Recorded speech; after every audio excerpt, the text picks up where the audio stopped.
one of those elements of the ban phase that was difficult to track and has fallen off, I think in large part due to the new map pool that we're working with this month. That's an actually a very interesting point. I feel I expected Poker to come out still, but maybe only on those Brawl Ball maps on Hot Zone. Maybe he's back today, since one of the modes we won't see today. Get back a bit later though. Kenny, I feel like you and me had a bit of a same idea for this first matchup. I think you seem to disagree with us. How dare you? This is true. Yeah. Look. You know, only one of us can be the prediction master at the end of the year, and I'm willing to maybe take some risks. But honestly, I don't think BC Gaming SA is that much of a risk. They won this last month. I see where y'all are coming from. Like, Kenny, you already said it. This was a super close match last month. I think it's a pretty 50-50 coin toss. I mean, in all reality, in scrims leading up to this, I usually kind of look at it as the pass-fail test, and BC Gaming have been letting me down a little more recently when reviewing this month coming into it. So that's part of the reason. Last month was chaotic. It was crazy. They had several 3-2s go their way, so maybe they hit the right side of variance. Maybe they're legit. I don't know, but I'm putting a little more stock on what we saw in that month that won, because last month was just so crazy. I think I voted for Loud. In my prediction, they will win today. The end of it through MVP votings and trivia questions that not even ready can answer, and that's a miracle. We also have a little treat for all of us, also my eyes, because I'm super excited to see your drawings. We asked you to capture your favorite Brawl esports moments for players in the fan art contest, and you delivered. Each monthly final weekend, we're putting 2 of them up for a community vote over on X. We started last weekend, and now it's time for the next 2. The voting will stay open until Monday. And don't forget, the winners for some screen jobs, Kenny. Some gyms in the account right now. Those left side ones were in the game. I have a hard time resisting not picking those up to the account. The right side, though, what an iconic moment brought to life in this drawing. Just so many talented people out here ready. It's honestly been insane to see the flooding of comments on that tweet. Dude, gems out of the question. I would pay real money for this one on the right. Like, hang it up somewhere. That is a work of art right there that I think needs to be immortalized in BrawlStars history and might be immortalized in my living room. I think Kit is the most featured brawler now in any of the art so far, at least from what we've seen. Again, last weekend already 2 were up for votes. Now head over to our social to also vote for your favorites this weekend. To kick things off for today, we're going to head right into our very first match of the day. It's going to be BC Gaming SA versus Olimpo Squad. BC Gaming coming into the year looking good, and I think one of those teams that a lot of folks like myself were expecting to be contesting for that LCQ spot. This region was very predictable last year. We had the now CaminoAMaestros and now Loud rosters who were kind of at the tippy top, always competing for grand finals, and now we've had these other teams challenging them, and BC has certainly been one of them. On the side of BC Gaming, we have a chance to talk to Derp about how they're feeling coming into this month.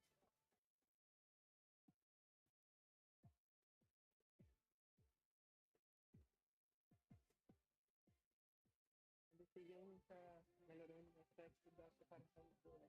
Por causa que antes a maioria jogava com inglês e agora está separando melhor os bonecos. Doritos. O pessoa que motiva a equipe quando tá ruim é o Doritos. E o que não é, que é o analista de menos. A gente é amigos próximos e sempre que tá perto de alguma partida, é louco viaja, eu viajo pra São Paulo pra ficar juntos na mesma casa e treinar juntos durante a semana, antes da qualificação.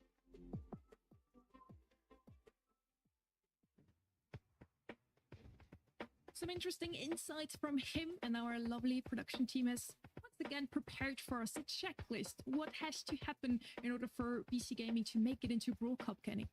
Well, they got to beat Olimpo Squad again. And then on that second one, assuming it's SKC, a little bit of a revenge tour possibility after last month's grand finals. But again, something that I'm going to point to for all of the 4 teams that have a chance at Brawl Cup. Win and in. And I'm going to keep saying it because honestly, that's just the winning mentality you have to have. You can't worry about the nitty gritty. You don't want to get lucky and have a bunch of teams lose on your behalf so that you make it. You want to take hands and destiny into your own terms and just win outright. And BC Gaming certainly have that chance today. They're capable, but last month they had quite a bit of trouble setting. We have history repeating itself since Olimpo Squad is standing on the other side of BC Gaming once again. And we had the same exact match already last month in the quarterfinal. So it's a rematch and a little bit of a revenge for Olimpo Squad ready. Yeah, I think Olimpo Squad, they're also probably feeling quite good about this one too, because they took this one to double match point last month. I think it was a very capable team. I'm quite concerned, honestly, for BC Gaming SA, because this is actually not necessarily the easiest, but it's the, you know, the opponent that they're facing here is the least, I don't know, compared to last month, successful. And like I mentioned, we have a little bit of a rematch going on here for the quarterfinals. Once again, it's BC Gaming versus Olimpo Squad. Now, Kenny, you say Olimpo Squad can turn it around today? I really do think so. I think the squad's had so many close calls throughout the year. I think they've got the potential. I like what I've seen in previous months. I mean, in month number 1, they beat, they had a good win there in the opening round, beating SKC, who ended up winning in that month number 2. Lost to ClashOn, which I think is very respectable in this region. And obviously last month had a 2-3 loss, and you can see the scoreline there. A lot of 2-1s. I mean, we nearly played the maximum amount of Brawl Stars possible in a match, which is pretty crazy. So I do think these teams are pretty even. The scrims would say about the same. So yeah, I'm willing to put my Pro Pass XP on the line here. I'll take a little gamble on Olimpo Squad and see if they can shake things up in the region. And now the stage is set, the teams are ready, and we know what's on the line. The last slot for the Brawl Cup here in the South American region. All we need still are the maps, and ready. Talk us through. Why are we not seeing any heists this weekend, by the way? Yeah, that's right, because we had an update drop just the beginning of this last week that changed heist pretty fundamentally, and that would be a bit much of an ask for our players to simply play this mode that is now changed in such a serious way. So don't worry, it's now cleared out of the map pool. We're playing the other maps that they have prepared to play, so all is well in the Brawl Stars. For now, it's cleared. I'm sure we're going to get it back next month in that new and shiny look, and I'm super excited to see if the meta will shift yet again. Talking about meta, I'm super excited to head into our first match because I'm sure we're going to see some Lumi today, right?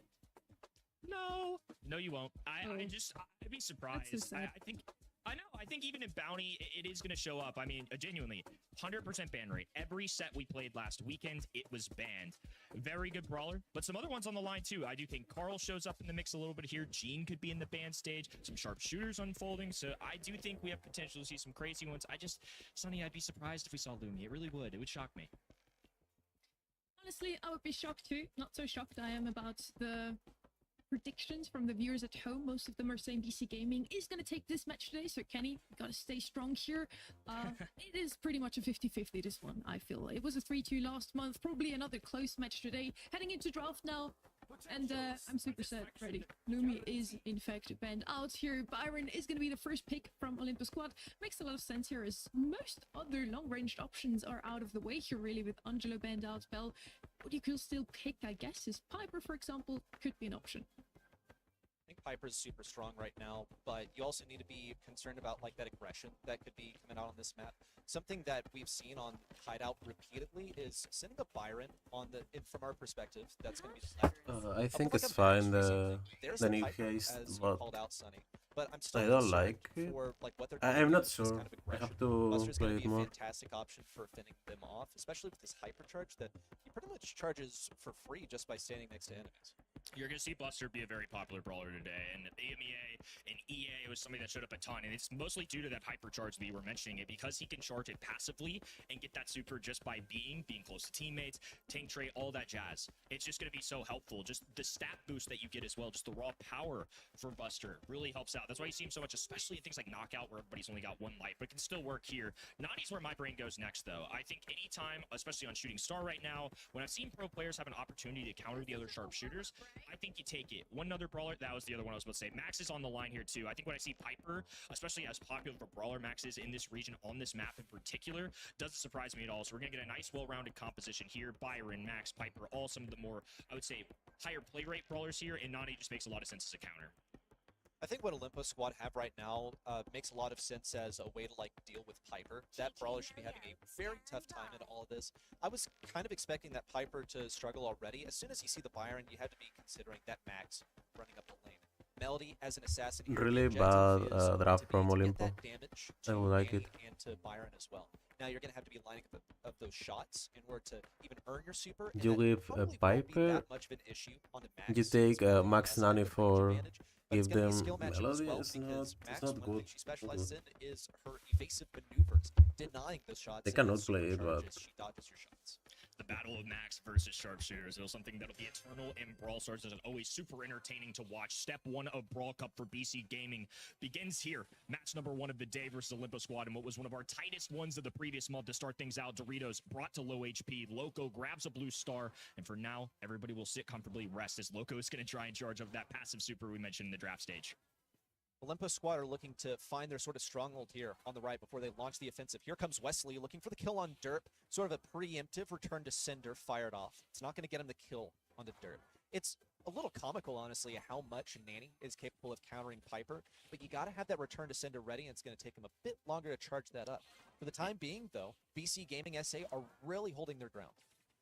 Some left versus right battle. All the walls still up. There's a lobbing of the super coming in from Ice Crow, but now Loco stares him in the eyes, gets the pull. Doritos with the opening shot as well. That will be the first kill. A response, though, and another return as well. Doritos diving in to try and save a teammate. BC draft is a bit better.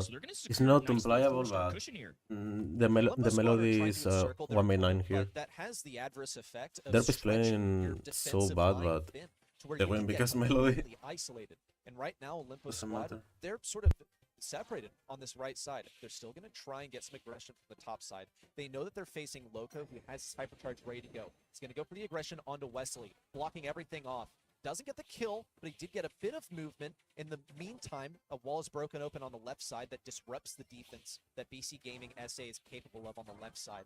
They only have a 1-star advantage right now.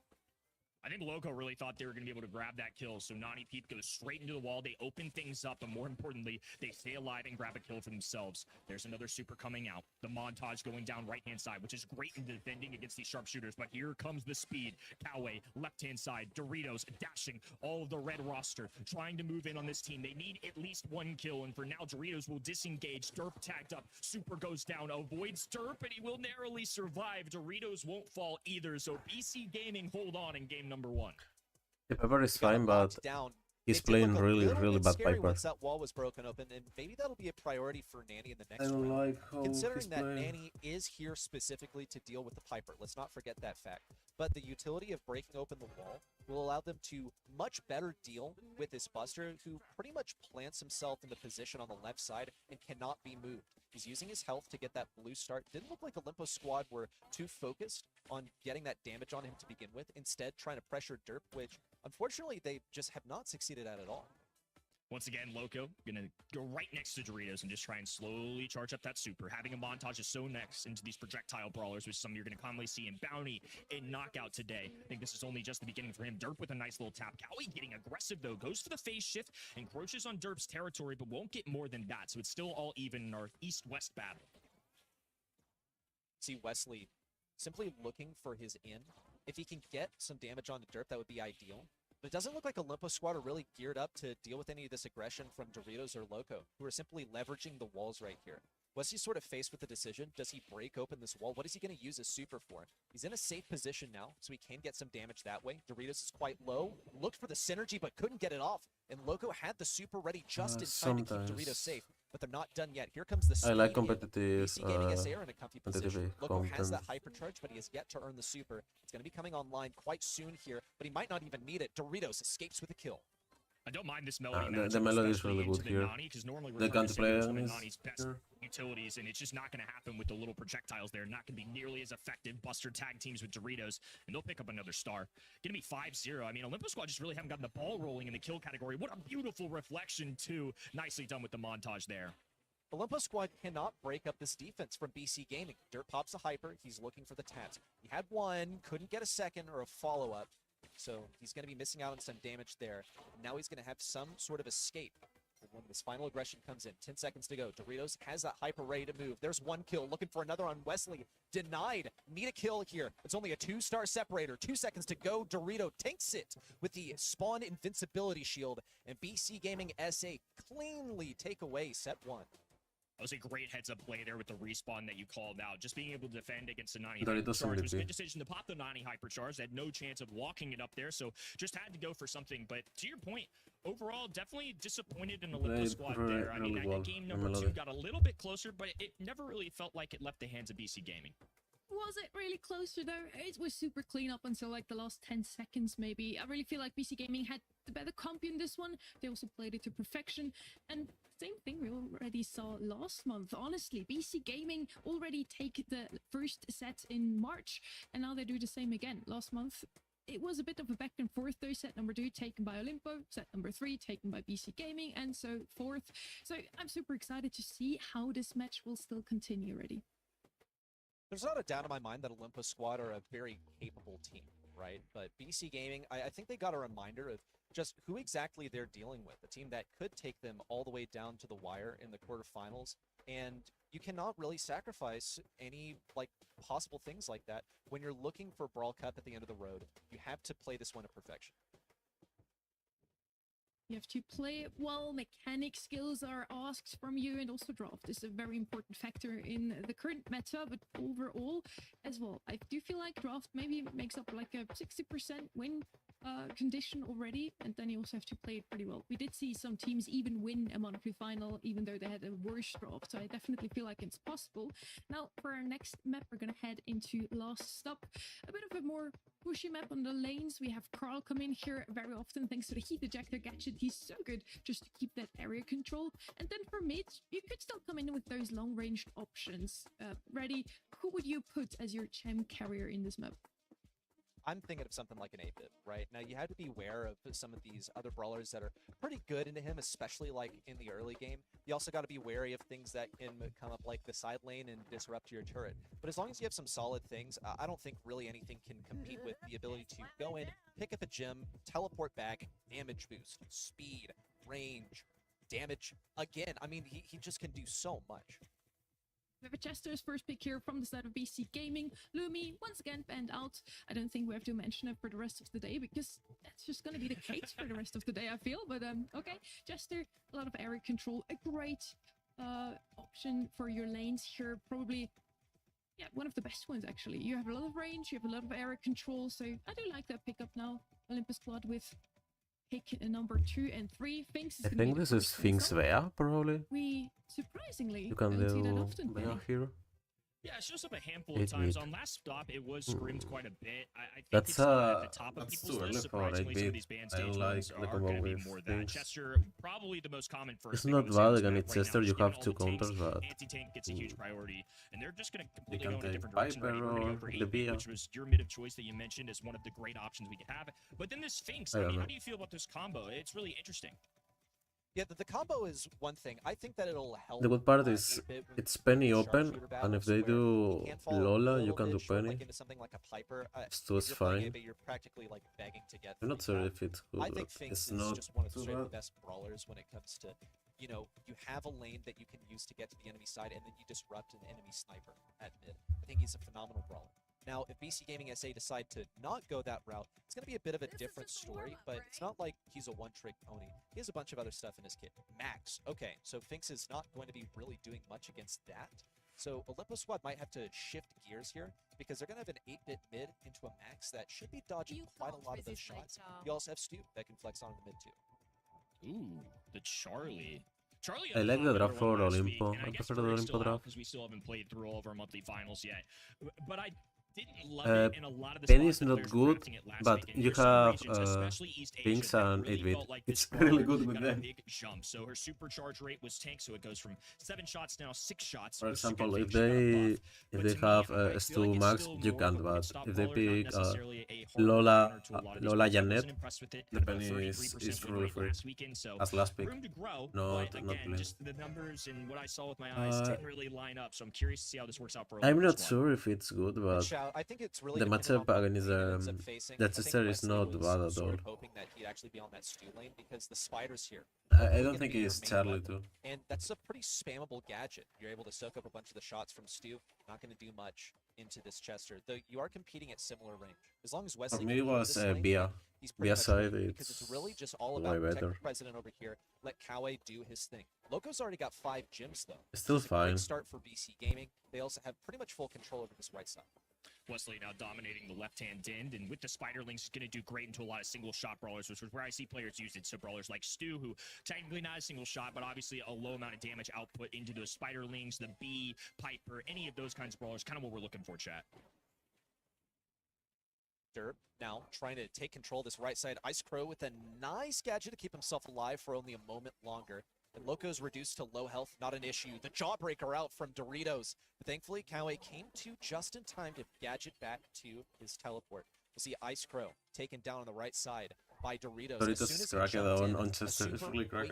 Olimpo It's doing Squad are really really well. grasping at straws right now. They don't have control here. They do have this hypercharge out from 8-Bit now, and they're going to try and take control back. A little extra speed going BC's way. They will hold on to this narrow lead, but it's a huge contention in this mid. Wesley moving forward does have that super. If you land a cocoon, it is absolutely devastating the enemy team. Hypercharge going out for Loco. Now distributing this Doritos, popping one of his own, one of the best in the game right now. It's the Chester Hypercharge covering that area, dispersing a little gas. That Chester Hyper was really bad, really bad. Loco's making a crazy play here, taking down the greed from the guy. This is rolling. Was ultimately his demise, but thankfully Doritos has got gem number 9 and all the ones left on the ground by Loco. This is a strength of having numerous brawlers that can, play at decent, sizable range. We'll see Dirt snap up a kill there with his hypercharge. Now going for the back cap to take down Kawe BR's turret, but he's got another ready to come online, looking for as much damage as possible. They do have mid control, and they should be able to get this next gem and tie up the countdown, which they do, but they have no turret, and they're going to have to fend off this next speed in from Loco. These next two are important, and that's one of the reasons Max is drafted so much. The speed for a little extra momentum boost. Kawe back in the mid, though. Stu flanking, and Ice Crow trying to deal with Max hiding in the grass. Stu at the top, a teleport away, and a reset immediately. This one's going to go the distance ready. It's going to come down to what Derp can do on this recon mission on the back left side. He's going to have to somehow enable Loco to push forward. Wesley is at risk of dropping this gem. Loco's forced to use this gadget, but he has that speed and decided not to use the hypercharge. He'll have to use it now. Pop it. Don't drop it. Everyone's alive. Olimpo Squad trying to stay in the game, and they do it. Even with that Chester bomb coming in the last second, Olimpo Squad with game 1. That's as close as it gets, and there was a couple instances there that I think swung the tide Olimpo Squad's way. You mentioned it with the Max Hypercharge. I found that interesting. Not to use it with the Super could have been a mistake. Things happen, but more importantly, a big-time couple cocoons there towards the end of the game. They don't know those how to kills, play got the themselves Chester in a well. 3v2 spot. That's how they got that 13th gem, and were able to back away. At that I mean, point, the you clock have wasn't a factor. I don't think Hypers. BC Gaming had time to grab 2. They Was could have possible gotten 1, to but not lose enough that? to tie things up They for don't that have kill. Hyper. And then it was just Charlie up is to Olimpo useless. Squad to hold on there to the very end. They EBT Perry barely is survived. useless. I think BC Gaming You can still lose did at a this good point. job of getting those first 5 They can only gems control because the Olimpo early Squad game. couldn't Could say think of that anything your until comp they is had better. that 8-Bit turret down, which is going to be coming soon. Kawe just got it. He's looking for a good position. Now he's got the speed and the damage, but Loco has some speed online as well. Too hard. Now Derp is going to be slowed down here on the right side thanks to that gadget from Charlie. Now that she doesn't have it anymore, it could be time to go aggressive. He's going to look for it and gets the kill, especially with the help of Doritos. Kawe now also getting gem number 2. Olimpo Squad get to get some momentum here now that they have that 8-Bit turret down. I like that the BC Gaming side sent all of their brawlers right to kind of help with that Charlie lane, because as you mentioned, it's a favorable one into the Stu. And so rather than leaving Stu on his own and let him drown, they actually sent the full team to go assist, grab that kill, but it's not paying off here. 2 members go down, a little max speed to get them back in the mix. Wexley holding onto a super here. The other team might not know this, and Chester falls victim to it first. The Spiderlings to cover him up. He's just trying to win this lane, and he does. A little assistance from Kawe, and BC just trying to find some footing right now.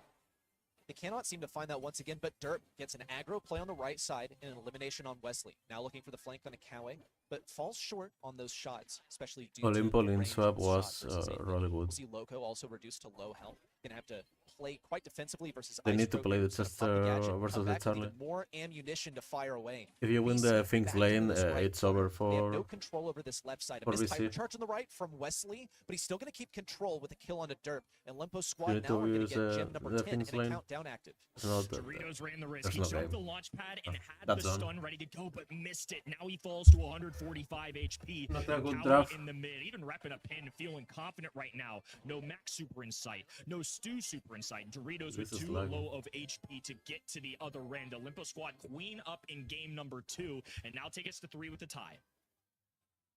I'm liking that from Olimpo Squad. I think they held on super, super well. I think they also were quite intelligent about how they had these lanes set up. I think also what we saw from BC Gaming is that they struggled to find the right lane matchups. Towards the end of the game, it was repeatedly running to the same lane where Stu is going to shoot those same 3 Charlie Spiders every single time. I mean, I don't want to say anything, but I'm going to do it anyways. I kind of saw that one coming, no? I mentioned that it was the same exact story already last month. We have BC Gaming taking set number 1, now Olimpo Squad turning things around in this one. Once again, a draft was very good from both of those teams, but they followed your advice already, picked up the 8-bit, and it worked wonders for them. I love the 8-bit here. I think it's such a strong selection. You look at BC Gaming SA, and they really have not chosen a single response to it. I think they were like concerned about getting pigeonholed into something that deals with 8-bit and is weak in other departments, but really like 8-bit, just by kills, by gems, he's a star of the show, but the support that he was getting from his lanes was just remarkable. I think Wesley was in the right place at the right time, so many different occasions. I think IceCrow did an incredible job of playing this Finks as well. No one wanted to approach that left lane towards like the last half of game 2, at least on BC Game. Gonna have a lot of speed on one side with the max, and then a lot of DPS, huge damage output from the other side with the slowest walking brawler in the game. And seems like speed wasn't as important in this round now. I do feel like speed could help you on Bell's Rock to either close the gap between yourself and your opponents, or you just go with a little bit of a glass cannon here, go more towards those long-range options, like the Bell, like the Piper, the Angelo, some brawlers that we see very often on this map. Throwers, an option as well. Last pick in this map, it's free win. Sometimes or kind of free win. Gray, for example. Just something to teleport to your opponents. And let's see if it's going to be picked up in SA as well. The most picked brawler last month was Juju, and I feel like she would be pretty strong on this map as well. Jing will be banned. I feel like I've seen him cool down on the probably Juju a open little the bit maybe Lumi. compared to last month, but definitely still in the cards. You don't need to ban Lumi, I think Gray, like you mentioned, certainly in the Not that equation. I good. think maybe even the ban stage, to be honest with you. Yeah, there you can see it, top left-hand side.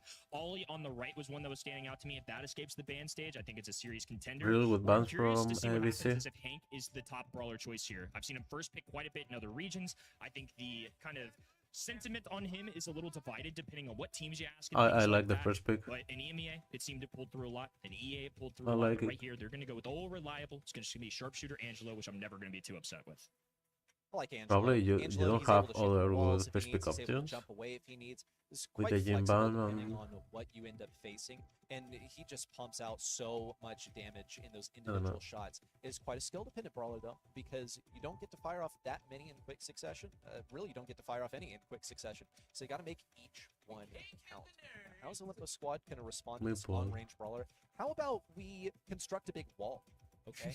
Now, we also mentioned like Gray's banned out here, but there's other play that you can get with the Meeple here. A lot of times the strategy is, okay, we'll put someone in the box with Meeple, then we'll pull them, which no pulls on the table, really, but you can still fire over a wall. And I think Olimpo Squad are keeping that in the back of their heads because they do have that last pick, which is the strongest position to actually pick up a throw. Going to be the next choice. And I think it just synergizes so well with Meeple. And something that was a trend that I noticed last weekend is when you drop the cube castle that you were mentioning, well, Hank does really well into that. If you trap an enemy inside the walls, Hank gets a free shot at them, and that's one of the harder things for Hank to do is just to close the distance between a foe. He does so much lethal damage if you can get there. Kit combos are still open, though, I will say. That's something in South America they It's haven't a given map, up but on. I think it's it's entering the ban funny. stage quite as much as it has in months Probably past. my But it's favorite definitely an option. And when I see that Daryl, real knockout possibility map. that this fifth one could be a kit. Doesn't have to be, but I think it's. I part of prefer equation the possibility. Olimpo pretty draft, but grimy it's as really well. hard I to think you also to leave draft yourself from a lot blue more side here. flexibility there on that kit That's because Olimpo it's Squad way prefer to better. go a last pick It's probably that is the good only kit. of the Hank few maps also going to Rotate be is pretty better. good in that kit because if you jump on that Hank, then like, you're getting 8,000 I damage don't or something think to the so. face just by him getting a Oh, super witch. it Like, is. let's face it, he's going to get one. Daryl They've kid with committed to it Angelo. because really, like, what else are you running with the Daryl on this map? Once again, though, I mean, it's like It's on the table, Cordelius. it's Cordelius fair last pick. play, but it's kind of grimy, and it's one of those like combos that has been played into so many different times.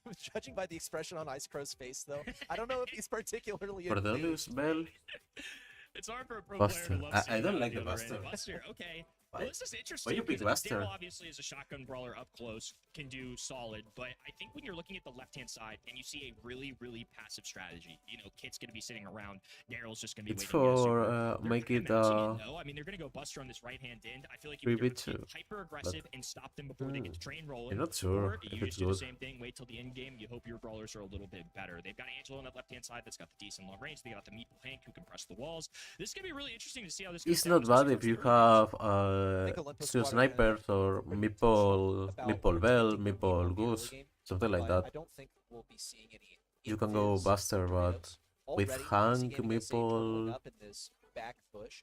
They just need to get I those think it's super for smart bully shots, till but they they're can jump, but themselves backed into the corner. No one's trapped in that if you push. can't Olimpo pressure Squad well, continues it's to aggress useless. forward. Ice Crow getting two, Okay. and already Okay. it's a one round. Buster for is Olimpo Squad. Buster is a good They pick. picked off Never one mind. Doritos, Derp, all the way back in the corner. This kit comp is not working. Yeah, we got my answer immediately. You know, I was like, I don't think the Buster is that important in the combat. You cannot play from blue side. More if you ban RT on Squeak. Because like you mentioned, kit combos are cheesy. Let's just call it how we see it. You charge the kit super, then you go with the Daryl, you roll in, you get tags, and that's exactly what we're going to see in round number 2. Now that they've got the utility, it's still not enough though. Yeah. Hypercharge, Daryl damage, and kit now it's sucks. a It's not good. 3v1. They erased BC Gaming's side. Derp is the last man standing, and he does not have the DPS to do this. Just doesn't have the tools in the toolkit. That's one for Olimpo Squad, and one of the more dominations Buster that was we've good. seen of the Kit Daryl combination. I'm not really sure what the plan was here. Do we just have Angelo try and long range things? I don't know if they really expected Olimpo Squad to just stay put on the lanes and go like, well, I think it's wonder probably for where they facetime are. I guess we'll the just have to first play the lanes.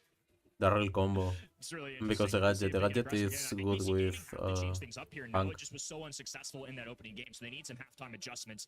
I think they stepped forward a little bit, but that's what's so difficult about Hank right now. With all these walls in the map, no way to destroy them, and now a Meeple gadget, easy tags. Derp jumps out, but Cowie's just going to spam shots, and oh my goodness, they eradicate the whole side. BC Gaming are falling like flies. It's our first quarterfinal, and this still might be the quickest set that we see today. If Olimpo They Squad banned can really- replicate the really success bad. they've seen for the last 3 rounds in a row. Though Derp has gotten his super up, he You won't be able to cannot get in there now, give thanks them to for the free the patience of Hank people Meeple. appearing.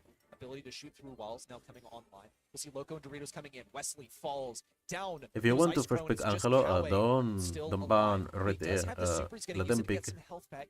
Maybe ideally would have kept that for the next round. He's a little Or bit I don't closer know to having if that ability you now, want to but ban it, to have that in close range against Kid and Daryl, don't ban one of the the best defenses that Olimpo Squad Squeak possesses. or the Grey. Now they're going to change up the strategy too. I think they see that BC Gaming have 3 super. No, the available. They're problem hiding is, because they don't want to go any let further. them 2 pick purple buttons available for Hank BC as Meeple. well, I might add. Angelo has his traveling hypercharge, and Daryl most certainly can bring the heat. Cowie rotating to this left-hand side as well. Wesley and Ice Crow stick together. This is going to be really interesting. have We haven't seen the a two team best round picks in even this go map. this long yet, so this is And gonna to pick interact at very Angelo. differently Angelo is than good, we've seen in the but past. Seems like the strat is just, keep Derp from getting too it's aggro good on that left versus side, Meeple, coming not into the versus point. Hank. At the same time as getting this You cannot hypercharge play for that. Ice Crow, because he already has that super, but if you can give him And additional now they can damage, just sit speed, there and like tank trait as well, that's going to be instrumental. it He doesn't has it matter. now. You So have Cowie Kid VR Daryl, ideally but would get a super pretty soon. They're you going to try cannot and win. trap Loco, unsuccessful. It'll take a little It while was for a that really gadget bad to come back for Wesley, Meeple but gadget. now they're going to have to defend can against play double now. hypercharge. Here it comes. Purple They can buttons play going that. down, and it's going to be Buster who falls victim this time. Cowie, low HP. Hypercharge goes down for Hank, and now it's a 2v3 situation. A big-time bubble, though. Wesley connects as well, and Derp Really is good trapped. Meeple gadget. Nowhere to walk. It's going to be a duel against the fog, and the second that house opened up, they got the easy tag. Well played to Olimpo But Squad there. the I Lumi think ban great was adjustments from in that red game number side. 2, so You a can little credit ban to BC Lumi on Gaming red for side. that. But ultimately, this Olimpo Squad composition was too much to handle. Olimpo Squad doing something, I think, right by the people, because just casually, no one Red likes side facing red this side opposition. bans It's here so are stupid. not And they've really now put it in important. their place on the big stage.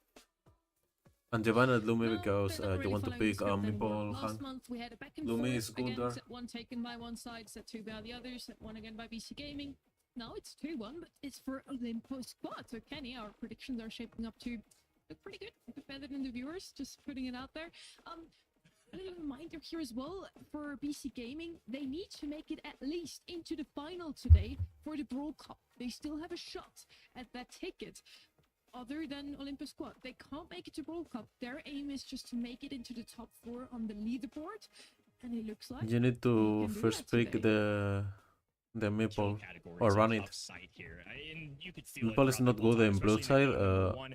Didn't feel like BC Tank Gaming is really not got any good at momentum, all so in I'm blue just gonna side, roll but out in BC red Gaming winning it's this free. one, though. I think that set number 3 was just such a stark difference in strategy, and it's just very clear that Olimpo Squad had the winning one. I mean, BC Gaming made some nice adjustments. It came to a close call in that game number 2, especially towards the later rounds, but nonetheless, I think Olimpo Squad probably just having the better strategy there. I think a good couple drafts here could save BC Gaming. I don't think the viewers' predictions are out the window yet, but like we said all along, this was going to be a close call no matter how you spun it. I think these two teams are very evenly matched in the region, and that's what past months have shown too.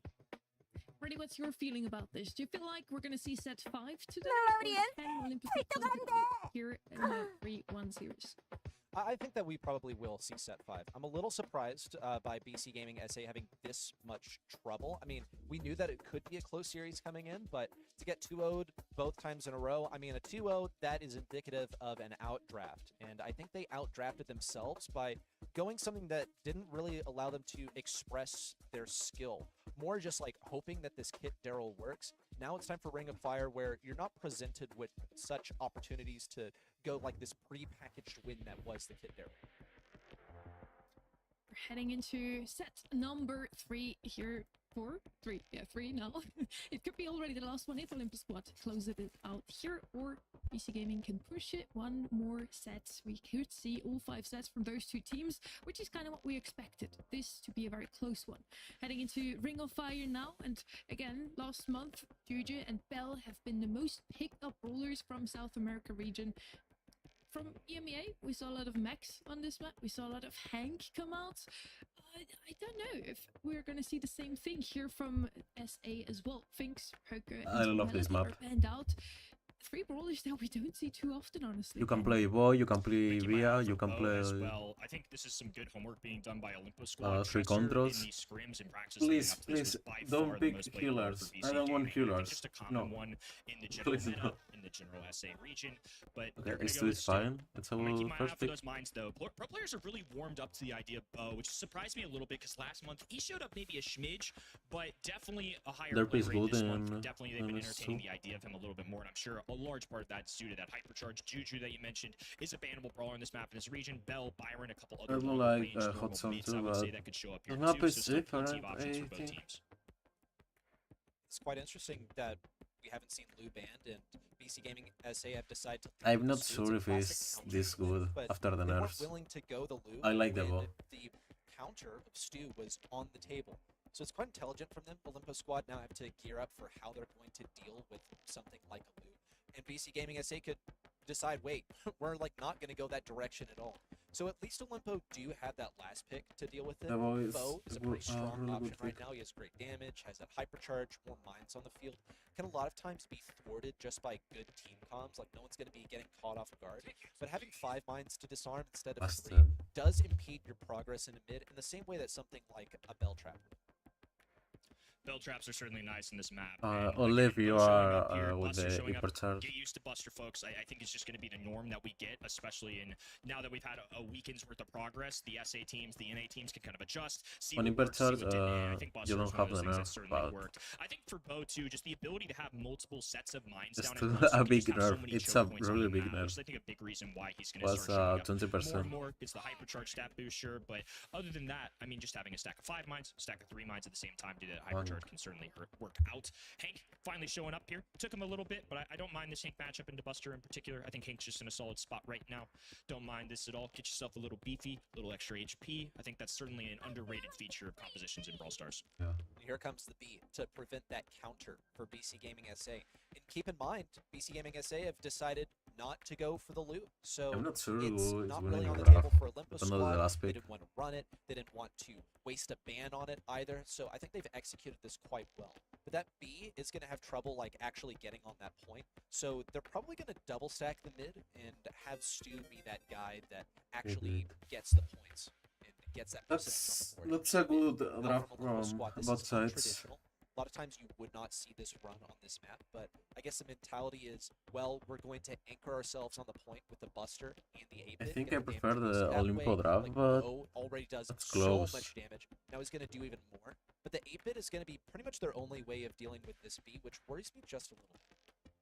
Another interesting spin for the 6th pick. I mean, 8-bit has shown up Depends here in the past, like you on mentioned. It's how just they not play used the to B. seeing him in today's day and age be a norm, I would say, on Ring of Fire. So the fact that it's a 6th pick, it's He's the final cracking on B, selection, this is that's clearly a free for matchup them. or a brawler that Olimpo Squad want. BC Gaming fighting for Brawl Cup. If they lose here, it will be absolutely devastating. Last month's 2nd place It's team really hard to play had the this 2 here. possibility of falling down I'm early. not gonna lie. Loco's got the good B as well. That gadget reached all the way to Bo, keeping him back for now. Doritos bested by Ice Crow on the right side. Couldn't get all the way around that obstacle because Cowie was pinching him in position. Yeah. Also, the bushes now forfeited by BC. Doritos is going to try and get in range, but It's Ice Crow an just has Olimpo so draft. much damage to work with. Even pops the hypercharge Not even just to close. get in there. Now Doritos is running the star power that, You cannot or play rather here. the gadget that will give him some shield and keep him alive for a little bit longer. It ends up just being a trade. Now Olimpo Squad had that control back. They have the boosted booster on the field. Things are looking quite good for them right now. They've got their control feature with Bo. They've got 8-bit, who is just pummeling out damage. Ice Crow battling Doritos, so much to the point that Loco is now rotating You that cannot right deal hand with the as a worst. sharpshooter just to try and get some assistance. They're just not getting the kills necessary. 250 Olimpo was Squad are really, running away really with this bad. one. Seeing Doritos now traveling up the right side. He does have that hypercharge. It's going to take 2 in order to actually flush these guys out. Through the shield, here comes Doritos trying to pop it off. Couldn't get it. Ice Crow Good now info. out with another super, but it can't keep him alive. Game is Loco, over. though, cannot get on this Game point. is Look over. at all those mines on there. Yeah. 1, 2, 3, 4, 5, 6. You cannot stand safely on this point. Draft diff. That's what I was getting at. And a reason I think pro players have certainly warmed up to it, and especially Hot Zone, they can have 8 mines down at once. The regular super, plus on top of that, the hypercharge. And they're just going to have to rely on Stu dashing quickly to get through that. All those mines being triggered. Oh, and Dirt falls over it. 95 and climbing up. Doritos down. Wesley, 10,000 plus HP will be more than enough to bring them to match point. Olimpo Squad, they can't make it to Brawl Cup, but they can get themselves points to get in that top 4 and make an LCQ or a World Finals run in the next half of the season where those points are going to increase. But BC Gaming now find themselves just 1 game away from being out of the running. They made 2nd place last month. Now they could fall in the quarterfinals and say goodbye to those wishes of going to Brawl Cup. Still an opportunity to redeem themselves. Speed Zone going down on the left-hand end. Coway in the mid. Wesley slowly walking up with him. And Ice Crow already with the super ready to go. Goes for the pull. Misconnection. But an 8-bit super will help the damage category. Nice. Okay, hit by Doritos. But he's tripped over by the mines. Slowed down. Low HP for the other brawlers. But because of all the takedowns, they weren't able to capitalize. It's still going to be BC with complete control. And with that last mine position, Doritos has now lost all of those walls on the right side. Could actually be a good scenario for Loco, but he's going to have to do some heavy lifting here because it's him versus the world practically. Wesley's going to get some more damage out here as well. Get the takedown on Doritos. Loco is They going to can have play a this. challenging time. They're Actually actually- staying on this point. they're As long excellent as in the Dirk game. can stay in position, I think that increases Loco's chances. But now Ice Crow in with the hypercharge in the super affords him position. Doritos luckily gets his hypercharge in the same breath and stays alive, keeping Loco on the point for a bit longer, climbing up to 60%. They've got to watch Coway. The more these mines get down on the map, the harder it is for BC to retake. Loco going to flank on this right-hand side, just try and space the floor a little bit. Now that they've got some extra wall break, B doesn't mind that. Goes down immediately. Doritos hunting. Goes for the super to keep himself up a little longer. This is well handled, though. Ice Crow with a nice pull. Wesley with the follow-through shots. Olimpo Squad still have a lot of work to do, but they're chipping away.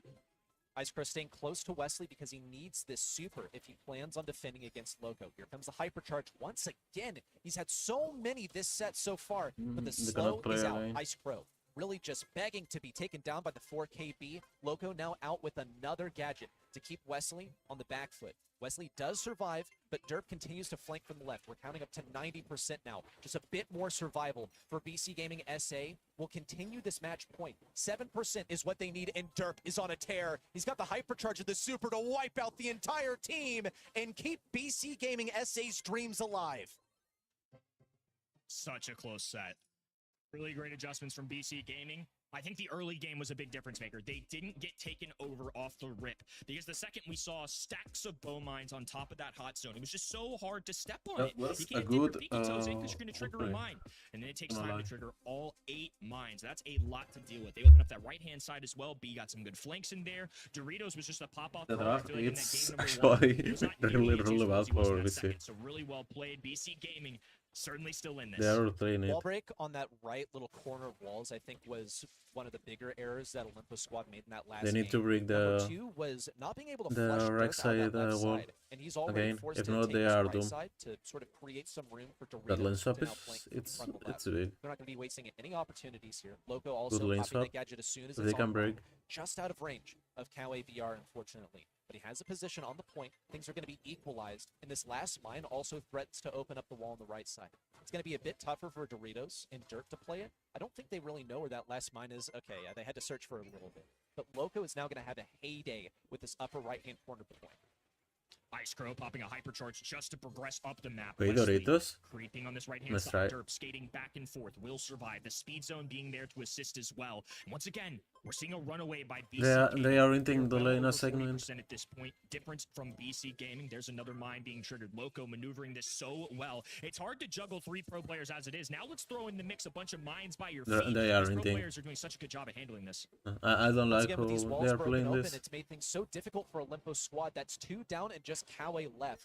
15% for BC Gaming SA to go, and barely any Olimpo is chance of out. Olimpo Squad They making are this out. back. They only have 2 brawlers online. Is it win for Hypercharge in BC? from Ice Crow, but they don't have the DPS really to get back control of this point. Or They don't have maybe Manta they can for bring it the to 5th 99. game. Realistically, though, just You should cannot be enough lose for Hank to this. get on that point. The draft was not Slowing even in. close. Doritos still alive, and Derp dashing forward to keep BC There's no way Gaming these SA in Stu it can and play force this. a set 5. Who you play 2 versus BC 3 Gaming, counters? hopes were looking bleak. Brawl Fuck Cup it. on the line, Fuck and it. they certainly delivered under the pressure.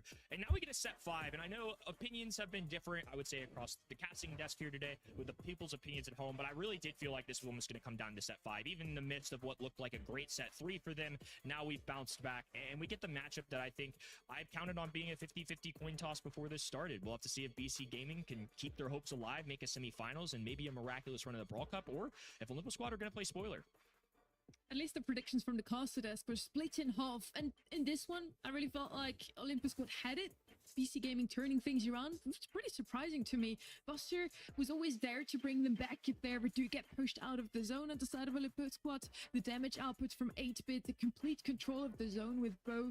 It all looked pretty perfect, but what happened? What do you think was the key decision from BC that turned the tide in round 2 ready? I think legitimately it was Derp getting control on that left side, and he could not be removed. And Olimpo Squad, I mean, they had the priority of getting on this point where they sort of shrugged off that left side. I think also Doritos continued to sort of carry that torch in game number 3 because he was able to take control of the left side. I think the lane switches just looked magnificent. I think also just possibly an error from Olimpo Squad. You see that wall that was broken open on the right side? It's literally just 3 blocks, but it was pretty much the single thing that was making this playable for Buster on the right lane. Maybe it was just that, well, we are heading into set number 5, something that you, Kenny, expected. You're still betting on Olimpo Squad to take it all, or now BC Gaming because they come out of set number 4 with some momentum? I'm holding the line. I'd regret it if I changed my pick. I knew it was going to be a 50-50. I figured it would come down to this. I'll still roll with the Limpo. I'd hate to change my prediction now, but I do think this could go either way, especially considering this has been a very unique map, I would say, in South America. I'm just going to throw it out before this draft starts. Don't be surprised if Dynamite is a thrower of choice here. It's been a frequent pick for BC Gaming. Meeple's a regular here in South America and for BC, so I think this could shape up to be a very interesting draft. I guess with Juju, still probably one of the strongest, if not the With strongest first pick. thrower, but almost always banned out. Dynamite is a pretty decent choice. I wouldn't mind it either. And as Kenny said, pretty need to often ban picked in Sister streams. We Lumi, do have some data from that, so I'm super excited now Meeple to is see strong too. what brawler Meeple, they Hank. ban exactly. Heading into set number 5. I prefer now, red it's the side last here. one. I think And red after side that, we is know if stronger. BC Gaming stream of Brawl Cup is still There's a alive. lot of or if good Olimpo brawlers Squad here. can finally You make can it trade into them. the top 4 of Hank this is open, region. Meeple is After open. all, they're only about You need to 30 push book points one of behind them. Loud at the moment, so yeah, if they make it all the way to the finals, I think that Welcome, dream would still be very much StarSSM. alive. Juju and Barley are in fact How are banned you? out, so ready. Do we believe Kenny here? Do we see some Dynamite? I legitimately think I that know, it I is a know. good choice. You don't even have to. You need do to it as a pick or last pick. Hank It can or be so Meeple. effective against You tanks. cannot You outrange let them pick You fire it over walls. You can them stun both together. as well. Mobility is certainly, something that a Dynamite has to be concerned about. Like Okay, Stu is coming up in your face. Stu also will be able to break walls, but it's still quite a legitimate choice at some point during the draft, especially if you're the one deciding which walls break. So Olimpo Squad could opt to go for it, but we'll see what BC Gaming SA have in store for us when it comes to that aggression they're going to need to go for, or perhaps the way that they denied B and Hank once again. It did not fail them for most of the last several games, so why not give it another shot? Didn't pick Maple. That's weird. A lot of common names out the window. B, Stu, Hank, I would say, are probably the 3 most played, which makes sense why they show up here. And to the point I was making earlier, you see 2 brawlers being banned on the top left-hand side. It's Barley and Juju. Now they've removed 2 throwers. The only 2 throwers left that kind of show up here frequently. Gone are the days of Barry, at least in scrims, unless they're hiding something really well. But Larry has shown up from time to time, I would say, as more of a tank counter as your thrower, and that's what we're going to see on the Olimpo Squad side. So I highly doubt they go for a Dynamite. BC have liked using a thrower, though. They've gone for very diverse compositions practicing this map. So I'm curious to see if that final pick ends up being a thrower for them for Olimpo Squad. Dynamite. Probably the big was or Big Dyna or something like that. Does a little bit better at self-sustaining, does a little bit better. Larry is cool versus both of them. With Larry and Lori, and that zone control coming out of Lou, who's a good traditional tank counter, is a control brawler and can drop an ice rink, which you know how well a freeze can do into some of these bigger brawlers. You can chase every pet with a hunk, and then throw it in the VO. It could be it's in the not a bad pick. I don't think it's better than Barley if you want to pick Stu, but with low probably it's better than Larry than Barley. Kenji. This is a pretty safe one. Kenji now coming in. So get that aggression onto Larry and Laurie whenever possible. Can also get for me it was better the Dynamite. Enough aggression that Dynamite was a really good pick here. Stu is going to be staying out of range quite effectively. I don't think it's bad. But another thing that Kenji boasts is the ability to attack over walls with that super, which can be pretty good for just clearing the way for a walk-in. It's actually good into Kenji low. Into Stu low. Kenji hasn't shown up a ton here, and into the face of a Lou, they double down and go for some you need to think the other picks are Hank and Bia. Some real interesting one. BC Gaming have climbed their way to this point. You can play really aggro. On the line for them, and so far so good. A jump in with the super, gets the takedown. Ice Crow left all alone. He has to dash forward. It was a good attempt, but Doritos with an easy walk forward. BC Gaming starting strong. I don't like the Larry. This was the mentality. Larry low. You can immediately aggress the Lou, and he's not going to be able to freeze you before you can get that kill as Kenji. But now he's playing aggro onto Ice Crow. Ice Crow breaks that wall on the right side. It makes it so much better for Loco. Doritos cracked. He's playing insanely good today. To walk in, but he can't next to the ice rink from Wesley. But it doesn't get. He's playing insanely good. For him. In fact, no one's triggering any sort of damage on that. Another super out from Doritos. The aggression is looking good, but he pushed into several enemies at once. It has paid off with Ice Crow clearing out of the way. That hypercharge pop keeps him alive thanks to the gas heal. And Loco looks like he may be able to just walk this one through, pass it right between Coway's legs, and get us to a match point. What a momentum swing. BC Gaming come out firing to open set 5. They make a comeback in set 4, especially after that game number 1 looks so bleak for them. And when everything is on the line, these fellows are showing up strong. Olimpo Squad's draft is interesting. I mean, there's no way around it. Obviously, a little bit of a gamble with Kenji compared to what we've seen in the past, but they're going to need a lot more than just a Stu gadget to open up these walls. Derp has been a problem. Doritos is in their face, and Loco from the long range. You cannot play low Larry in this side. Not going anywhere. They do have a super available. They need to be careful. Ooh, you cannot defend from aggro. Denied for now, but they're still on the defensive. Super close call for Wesley as well, who was only 500 health by the time that he intercepted that attempted goal from Doritos. It was really one of the first times that we see actually in their spawn, but they're still keeping this momentum moving forward. Need a little bit more health here. Derp ideally gets some damage. An opportunity for them to heal up, perhaps. They're going to have to dodge these shots from Coway before they plan their next assault. Just no opportunity for quick kills with the composition that Olimpo Squad have gone with. Ice Crow dives in super, deleted. Derp now with all of his HP will walk this one forward. Lou and Larry in a corner. A lot of supers available. OS have to respond. Doritos kick away. Ice Crow diving to the left-hand in. Doritos takes flight. Will connect. Wesley is going down. It's a kick over to Ice Crow. Doesn't have a super yet. And Derp will drop one of his own. Loco will just kick this away. They're just going to buy as much time as possible. They know they have the 1-0 lead. Wesley is doing trading. A little bit of an angry face there, so not sure what happened with that one. Yeah, I mean, it would be helpful to have that slow onto someone like Ice Crow or maybe onto Wesley. He's got a lot of room to play with right now, so I don't think he should be too upset about that. But he didn't get any value with his last gadget. BC now all the way back in their spawn. Finally, some value out from Lou, who's been really fighting to get a hypercharge for much of this set so far, but has not been successful as of yet. Derp willing to get a little bit more aggressive, try and get Wesley. Unsuccessful. Did still manage to heal up with the use of his super, and now start creating some momentum towards the enemy goal. This is a control-based composition for Olimpo Squad. Now that they have that control, they're You can play now, but how you play this without any wall breaker? They've got Kenji. They don't mind getting There's no chance for a score. against the clock. And not only have to take down BC Gaming, you have to hustle in a goal here. That's over. That's totally over. Ice Pro with his second hypercharge of the game, trying to create the aggression. Loco getting body blocked by Doritos for most of that interaction. What is Wesley doing? What is he doing? To get this one into the goal. It's just him versus Dirk. What is he doing? Loco. That's one hypercharge that he's facing. Passes it to the other side. He's They're not gonna be windrading. getting this. Loco puts it back in the corner, and BC Gaming from near destruction in set number 4 hold on to keep their after dreams reversing that, alive into the semifinals. The server to be toxic. It's a good start. That's exactly what they needed on the checklist. So one box With to the those top wind here, trading. with a lot of work to be done.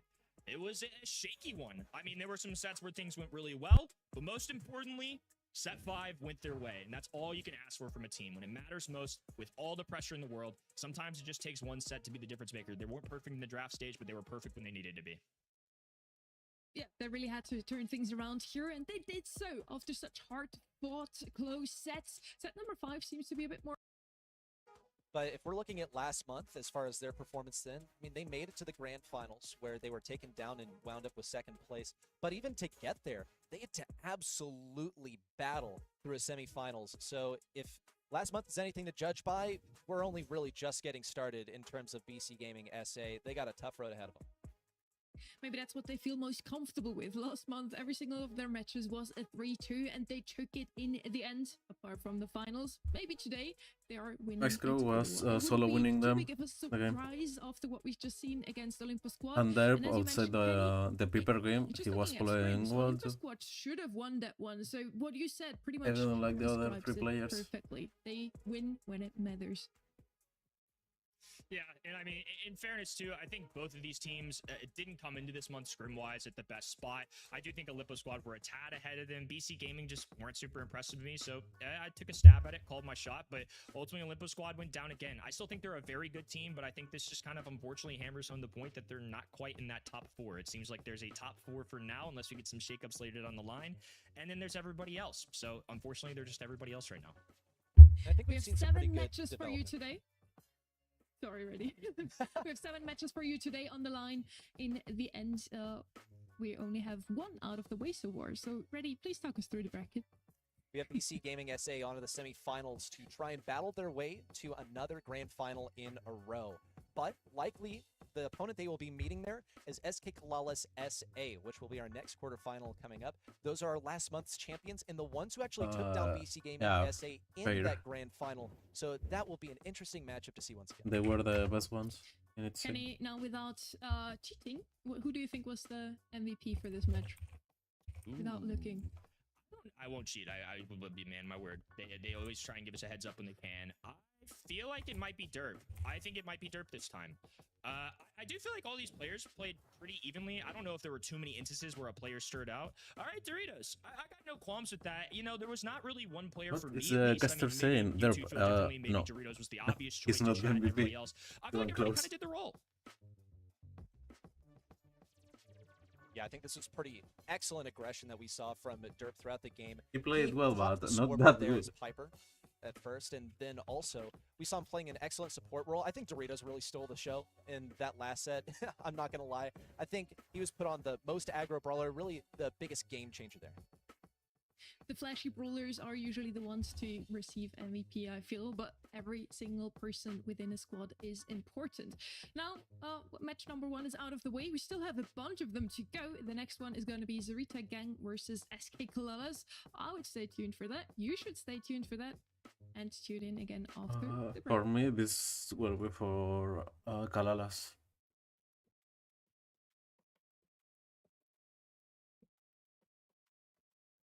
3-0. Or 3-1. 3-1 or 3-0. Not a sweep. I'm not sure. They are overall a better team.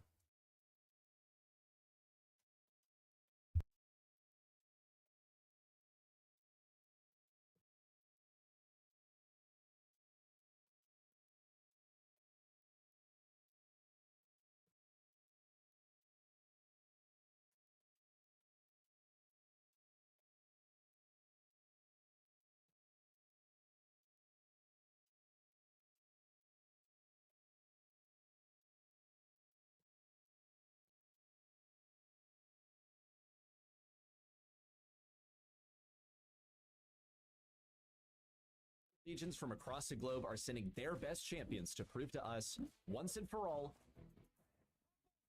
Set Crazy Raccoon, her fallen short. which region is the best in the world right now. They'll compete for LCQ and World Final slots for their home region, altering the competitive landscape for the rest of this year. So prepare your flags, your patriotism, and cheer on your home region champions. 23rd to 25th of May, live from DreamHack Dallas. Get your tickets now and join the fun in person. Or watch online at event.brawlstars.com for amazing Pro Pass rewards.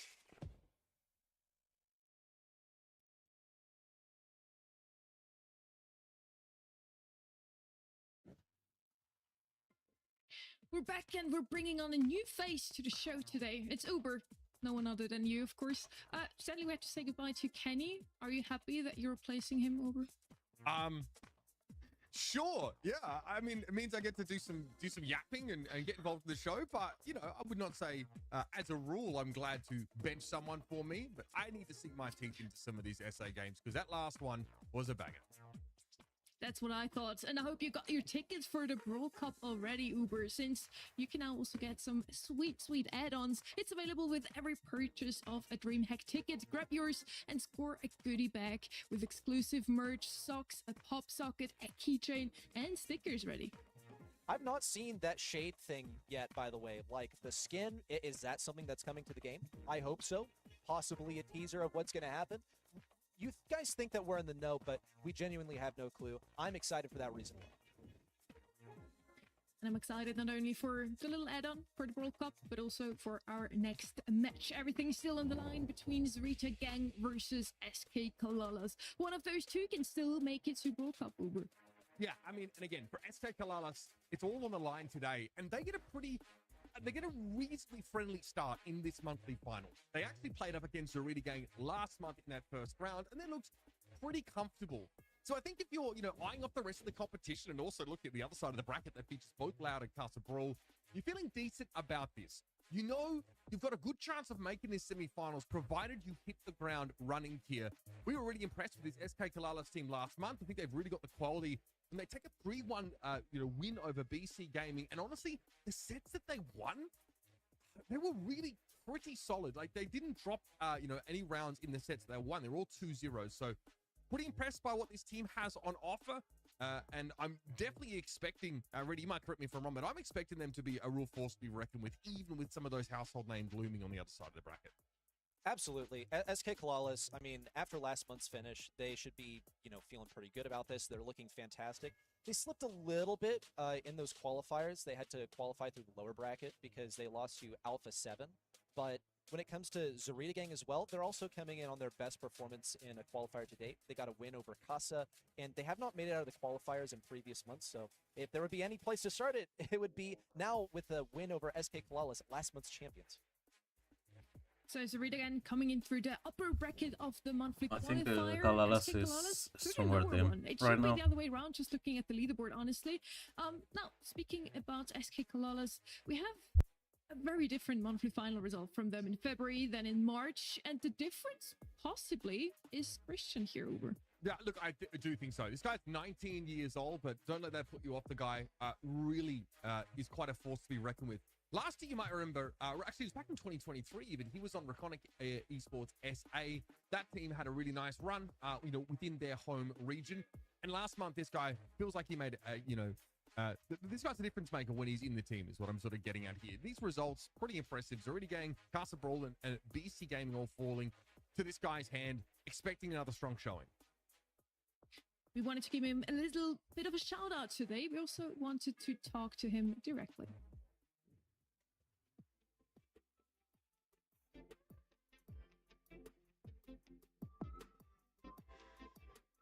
Yo creo que nuestro punto fuerte es la sinergia, porque creo que nos conocemos mucho y hace mucho tiempo.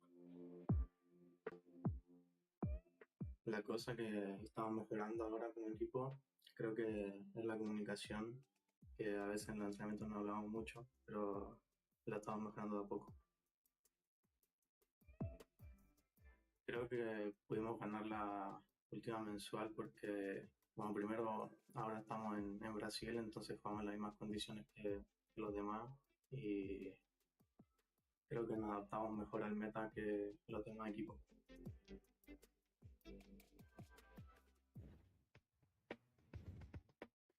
So they want to win this one with a lot of synergy, with communication. Can they make it into Brawl Cup just through that, Ready? I think so. I mean, SK Kalalas looked great after last month. They've proven themselves capable of taking down BC Gaming. They did 3-1 last month as well.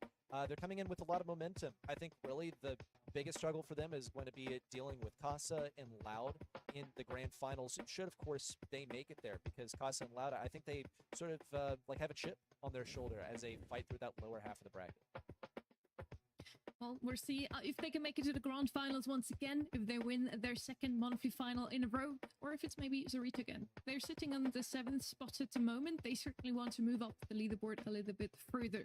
Now, we're heading into our second quarterfinals match here. The maps are down below us here as well. Uber, any map you're looking forward to in particular? Yes, I mean, I'm always interested in Gem Fort. I think it's a really interesting map. It offers a couple of opportunities. We actually saw it much more when, like, it was a lot of Berry and Ash being played. I think we're seeing way less of the Berry and Tank combinations right now in favor of some of these more long-range brawlers. So curious to see how that plays out. But first up, we're headed to Super Beach. And God, we already know what those really hotly contested brawlers are in these Brawl Ball game modes. This is a map that offers opportunities both for the longer range sharpshooters and also, those throwers. I think wall break is definitely going to be a key consideration ready coming into this kind of map. Fun to see these two teams pitted against each other on Brawl Ball up first. It's been a hot minute since we've seen this map in rotation, and there are like some, I guess, debates about it, like whether it is fair, because right off the beginning of the game, keep in mind in Brawl Ball, you spawn closer to each other's spawn points, like right after a goal or just off the beginning of the game. For a brawler like B, that means that you're getting a free shot, and for that reason, she is a high priority ban. Both Zariti Gang and SK Kalalas getting rid of it immediately. She's not the only sharpshooter that's capable of that, just getting a free hit off the beginning, so expect to see that later on. But you talk wall break, we got to keep Chester in that conversation. His hypercharge is capable of it, and there's an okay chance that you'll roll it when I'm you not get that sure if the girl is. Good chant here from you, Ready. I feel he is just so strong on this map, just as Max, and Max surprisingly has been left open. Slipped through the bands here, could still be picked up. I do like those two very DPS heavy brawlers that have been picked up so far, Chester and Carl. Just a lot of damage output overall. The RT will help the Carl do even more damage, and it's a brawler we don't see too often on Super Beach. Why they do that? I don't understand. If you have tanky options that can just I mean, you pick Carl, you pick RT. You need Max. For play this, you need Max last pick. They will know. They know you need to pick Max. You can then it or you can counter it. I think Chester's a menace right now. That hypercharge really powers him up and gives him one of the most potent moves in the game. I'm not sure if it's a little bit more Byron. I think it was something that also pointed it out. We're seeing a little bit of Byron Max, like off-laning on a couple of different maps. Very powerful here. You can pick something else, probably. Christian to move up and take that map control and also have an answer to the inevitable all-in from Prozy on that Carl. Because Heat Ejector is so I annoying don't like now the in terms of Byron. how it can zone and sort of lock you into your side of the map. Carl's such a big issue. So SK Kalalas have to ask themselves, do we want to get someone, to be the Byron recipient of Frank. all of this healing? And Frank is going to be that final pick.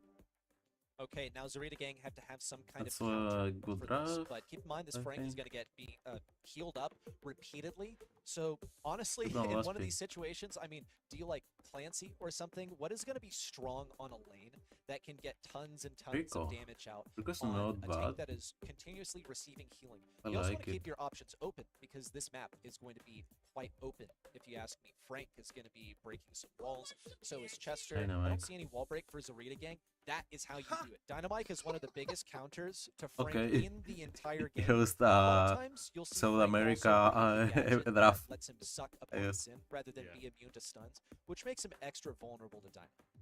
And it might be a consideration because Dynamite has a gadget that allows him to append a stun onto his normal attack, which obviously really potent for It's not interrupting bad with into Frank. He's quite susceptible actually to good. crowd control when he's winding up for one of those big supers. So that's definitely a direction that you can go in.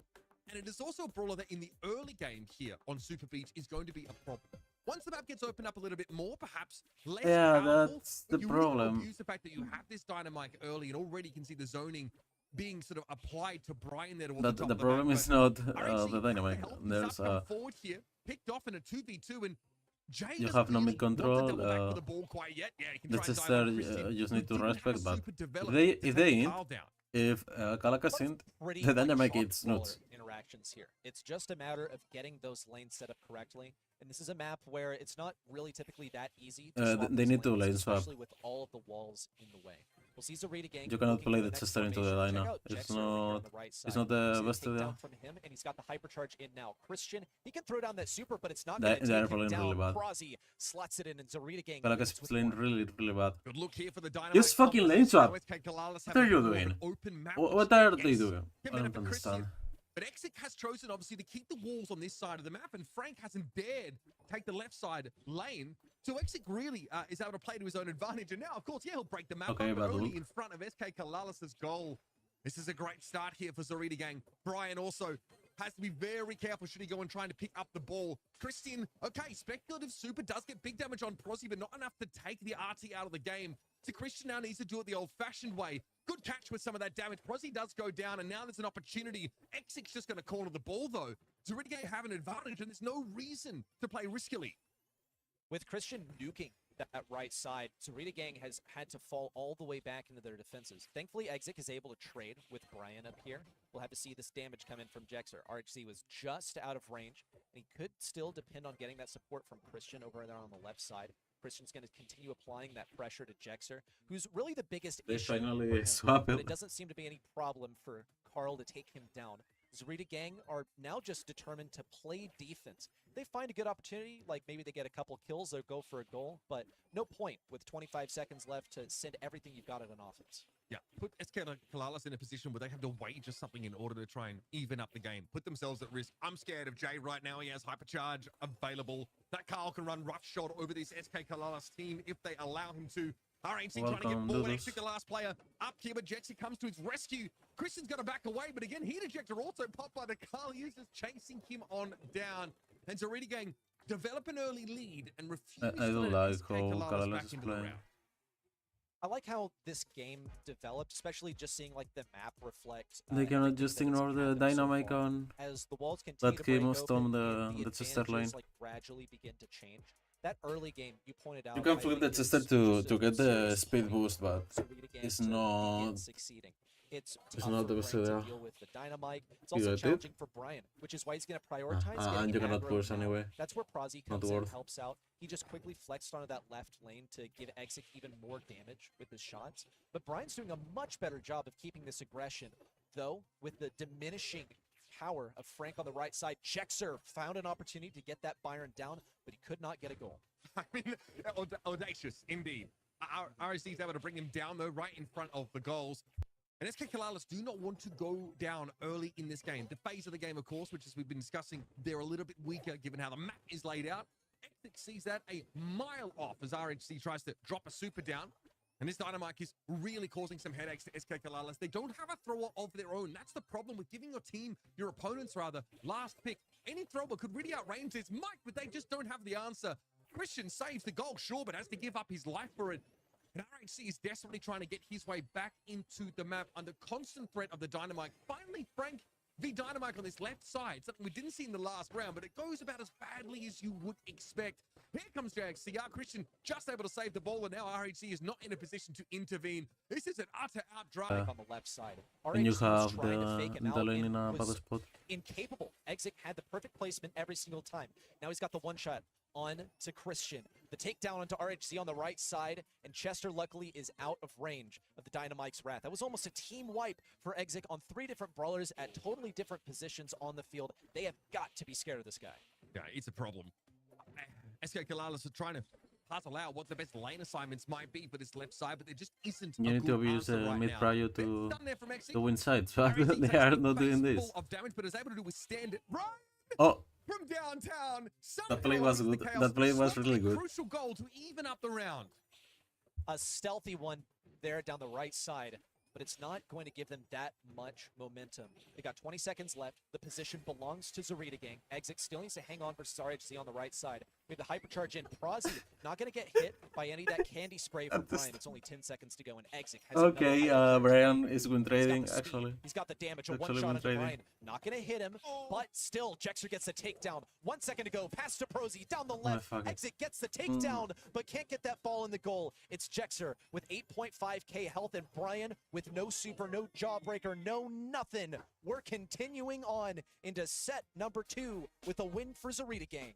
I love the draft from Zarita Gang. They have a little bit of everything. They have an all. They are really bad. Really bad. Backliners. They have good poke there from the RT, who also has an option to drop legs if someone walks up on him. And then that dirty little Dynamite last pick, Sunny, completely derails SK Kalalas' gameplay. It is a pretty unconventional pick, just judging by other regions. In the eyes of other regions, certainly no Dynamite would have played on that field.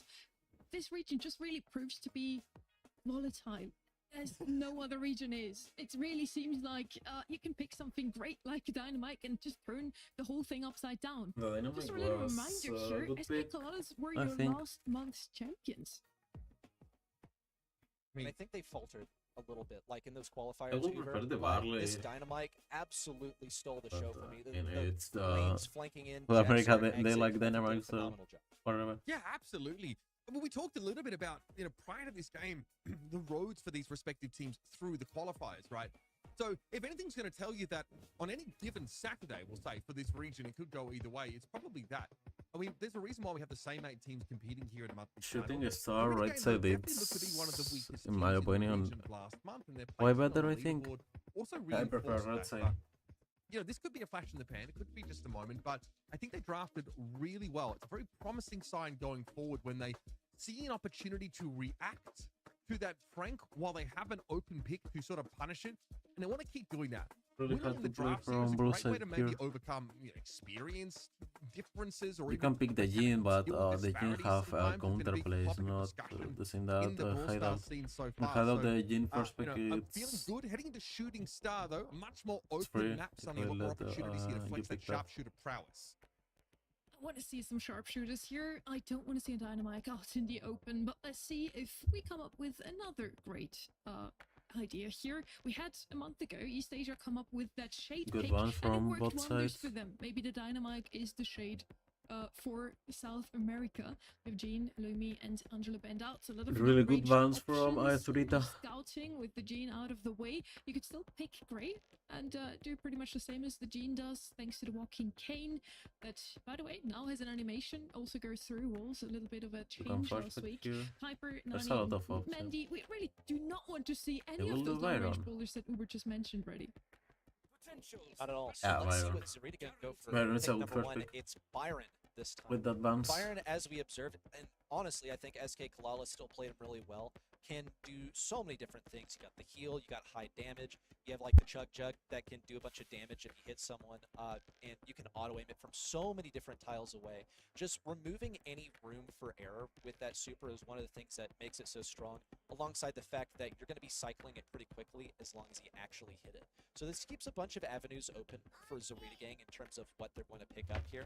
SK Kalalas now need to be concerned, I think, about do Zarita Gang go for something aggro, and SK Kalalas are going to safeguard themselves against that with something that is viable at long range, not the best, but still viable, and can shut down anything that gets right on top of it by splitting top from bottom, basically becoming two Jackies in one. Yeah, favored so far already. Just a great option. Bell, of course, we've often discussed this, but now with Nest Egg being cooldown based and not limited use based, she's very potent.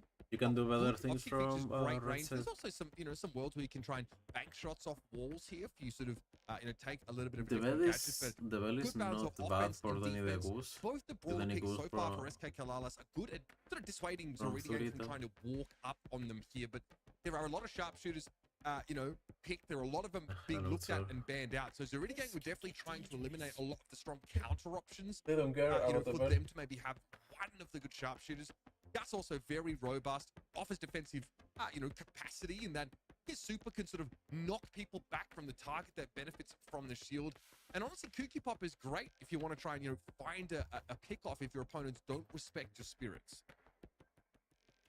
There are still possibilities for like how do you still get aggro on this Gus. Stuff like Melody is still viable. Stuff like Daryl still a possibility because, I mean, okay, sure, I roll in once and then Gus blasts me away. Cool. Well, Daryl has had 2 rolls for kind of a while now. Melody has 3 dashes on top of that. Now you have the Carl that has the possibility of getting some Zarita. As of late, actually, I've seen it more migrate towards that other gadget, which is so strong. You're basically getting like an Amber super worth of damage just from being the gadget as Carl. But it's also a good amount of pressure to like try and make the enemy go for something that is good into Carl. Otherwise, they know you're going to get that blue star for free. They're going to be playing offense. If we end up in like a bit of a long-range duel, which definitely sort of seems to be the case. I prefer the Turita draft. Referenced by Sunny coming into this draft. Then maybe getting the flying hook and forcing the enemy's win the draft from blue side here is really crazy. Damage might be favorable. You might not need the extra DPS spike from Heat Ejector when you go in with Tailspin, even though it is very powerful. When you have that with Hypercharge, basically you can sort of nuke anything here. But Zarita Gang having the ability to gain early priority is going to be really important. You do have to watch out for like the Walking Cane, for example, from the Grey. If you try to walk up and get an early blue star, that's amazing to set up those picks here. So SK Kalalas, great long-range composition with good pick potential, just like that. Jay does get caught, but somehow is able to stay alive thanks to the ministrations of Exig. But elsewhere, Prosy is just utterly outranged by Brian. Yeah, didn't really have anything to do with the rest of the team play, just Prosy getting beamed by Brian on the left side. It's a matchup that is pretty even on the range front, so it's going to come down to skill quite a bit. I think also Brian's going to have to be wary of like when Prosy probably has that gadget ready, because that's going to change his, area from which he's able to get one shot by a shot from this Gus. We see the heals continue to pour into Jexer, who's getting outranged quite a bit. He and Christian operate at similar range, but really what is Prosy doing? Christian What is he once doing? again with a takedown onto Prosy. That's the second time falling this game. The only this two is kills that we've worst seen, he's Gus just been hung out to dry on this left lane. I ever seen. At some point, we have to see this Carl make an impact. So really going now. Bro, how you can lose this matchup? Lose a couple of incidents. Who he can lose this matchup? You sort of never planned for. I mean, no plan really survives first contact with the enemy in situations like this. But now, Jay's looking for a way to get in without being super low before the fact. Hypercharge though from Christian with the Dimensional Door conferring a bit of a shield for him is definitely going to make Zarita Gang think twice about diving in. But now that Jay has his Hypercharge super, even though he's marked by the bell, he has to try and go for it. But he's getting chunked down at range. I mean, he can't find an opening. Here comes the Hypercharge teleport in on the left side. Prosy once again at risk of being taken down. A chance at a pinch now surrendered as Brian decided to swap on the mid. No issue. SK Kalala's SA here, all they really need to do is exemplify their victory and stay alive. A couple takedowns for Zarita Gang could do it though. Christian and Brian are the ones they need to get taken down, but that's 1 and 2 kills. Prosy, the last one alive, and no chance of possibly taking this game back. We'll see this one head to SK Kalala's. Okay, a little bit dicey there. Prosy drops legs and tries to take a pretty close engagement there. Bro, But this is not was necessarily how you expect, insanely bad. based on the compositions we saw drafted, not necessarily how you expect this kind of game to go. The plan for ZaRiDiGang gets completely derailed really early on. It's not a great plan when you have to play from behind because it requires you to get your Carl in position and do so while he's healthy. And Jay does go in, but there was a nice little walking game from Christian that actually disrupts Carl midway through that tailspin. And here, again, the punishment for picking up the blue star comes in. This time, Jay walks away mostly unscathed. They also swapped up the lanes with Prazi now taking this right side. So this has been quite successful for ZaRiDiGang. I think this is really the strat that they needed to go for, was keep Exit on that left side. Since Prazi's had so much trouble on the right, early takedown though onto Jay with Christian eliminating him. ZaRiDiGang now trying to get that aggression back. They're only 1 star behind, and they're missing that blue star since Jay fell, and has now been slowed down. Pretty much a sitting duck. Thankfully, the heals from Exit are coming in clutch and keeping him alive, allowing ZaRiDiGang to push this line of scrimmage forward. Oh, that nest egg placement there for RHC, been really dangerous. Prozzy slowed up, has to try and get out. Good catch on a Christian, though, for Exit. Heads up play from him, but the blue star rests with SK Kalalis right now. So ZaRiDiGang once more have to be the aggressors.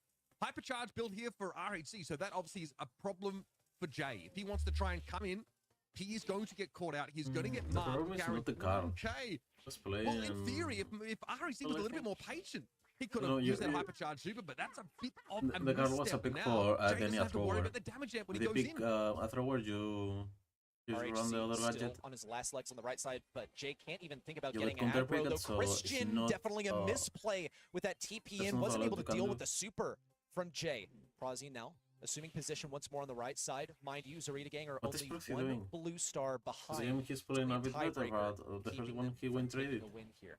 Jay with the gadget in. It's going to be a kill onto Christian by the looks of things. He's just on his last legs. That's 2 nest eggs on the right side. Prazi's going to trigger both of them. A pull on a Jay, but he stays alive. Brian just needs to get the dodges and get away from Brian if possible. And Prazi on the back right, doesn't even matter that he's there. Jay taken down. It's a 1-star differential. Prazi fighting for his life, and he holds on. ZaRiDiGang bring this set to a tie. Oh, it was both teams are playing really and you bad. have to wonder what happens if RHC actually hits that super on the bell. He really controls that right side of the map beautifully.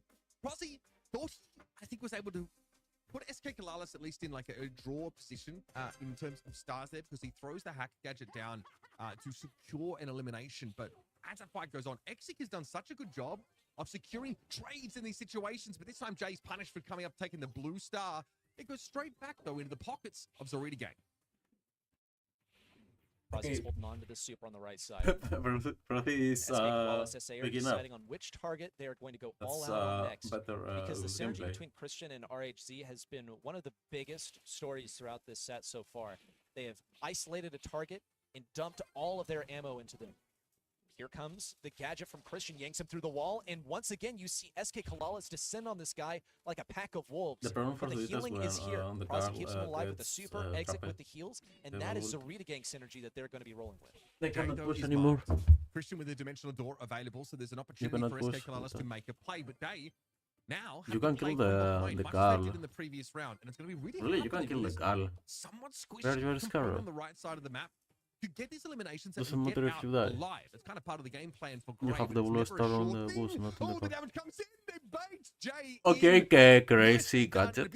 Really crazy gadget. To make sure that it was an easy pickup on the Carl, but there needs to be more done. Jay was only holding 2 stars. ZaRiDiGang can afford only one mistake like that. They've got that blue star, and they can ride with that level of safety. But they're all the way backed up. Thankfully for them, they haven't given SK Kalalis that much utility headed into the end of this game. Christian, for instance, doesn't have a super, nor does he have a hypercharge. He's been placed on a much more difficult lane versus Prazi. And here comes the burn. Christian not going to get hit. Prazi looking for the damage there, if possible, with the spirit animal. It's not going to ring true. Hypercharge in. Prazi taken down. Stars flying everywhere. Only a blue star to keep ZaRiDiGang in the lead. 10 seconds to go, though. Another one bites the dust. SK Kalalis running away with it with only 5 seconds to go, and no kill in sight for ZaRiDiGang. Oh my goodness! Yeah, we're The getting 35 was good. Was good. today, folks. I'm going to be real with you. It seems like that is exactly what this region loves to produce for us. Great bounce back from SKC, through the and series. they play most of that last round from behind.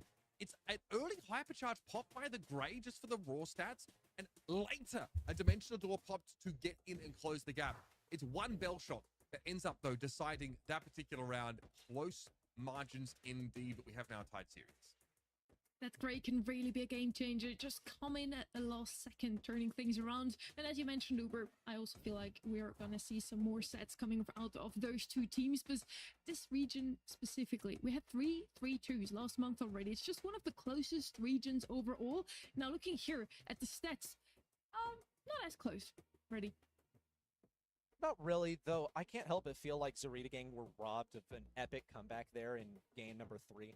SK Kalalis SA ran away with those last few stars after Zarita Gang, I think, had some pretty good development in the later stages of the set. They managed to not just get the blue star, but hold on to it, which was more than we could ask of them in game number 1. Game number 1 was just all SKC. Come game number 2, though, Zarita Gang really did start to put on the pressure, and we saw like a misplay there from SKC, particularly with that gray pull, but now we see the long pull out, and check out this last play from Christian. Got the kill, we see another one out from RHZ to eliminate Jexer, and the rest of that was history. I mean, I'm pretty mind blown by that. Look, I don't want anybody to maybe have a negative impression of what we saw there. Like, I know Exic has like 30 DPS, but he was constantly healing the Carl. That's a Byron that really is very much on support duty as a heal bot for most of that game. But the problem with this is that he cannot develop his super when he's doing that healing. And that's obviously a huge part of Byron's offensive kit. It also gives him the capacity to flip some of those all-in engages on their head, like if a grade jumps in. So yeah, you've got to mix a bit of damage in with that healing, Sonny, and make sure you have good impact over the game. But let's get on the gem grab, I guess. Gem grab, and it's your favorite map, Uber, just for you. We put that one in to make you happy. Gem Fort, one of those maps where you really just want to hold on to mid control for as long as possible. Hank could come in here, as well as a Buster once again. Just a lot of tankiness to just rush into mid and make sure to keep holding on to that mid control. Now, as a gem carrier, the most pickup roller as the gem carrier on this map has been Janet. You feel like she's going to be banned out here already? Let's see. I mean, we're going to get those bans in just a few seconds here. I think Lumi is definitely out of the question.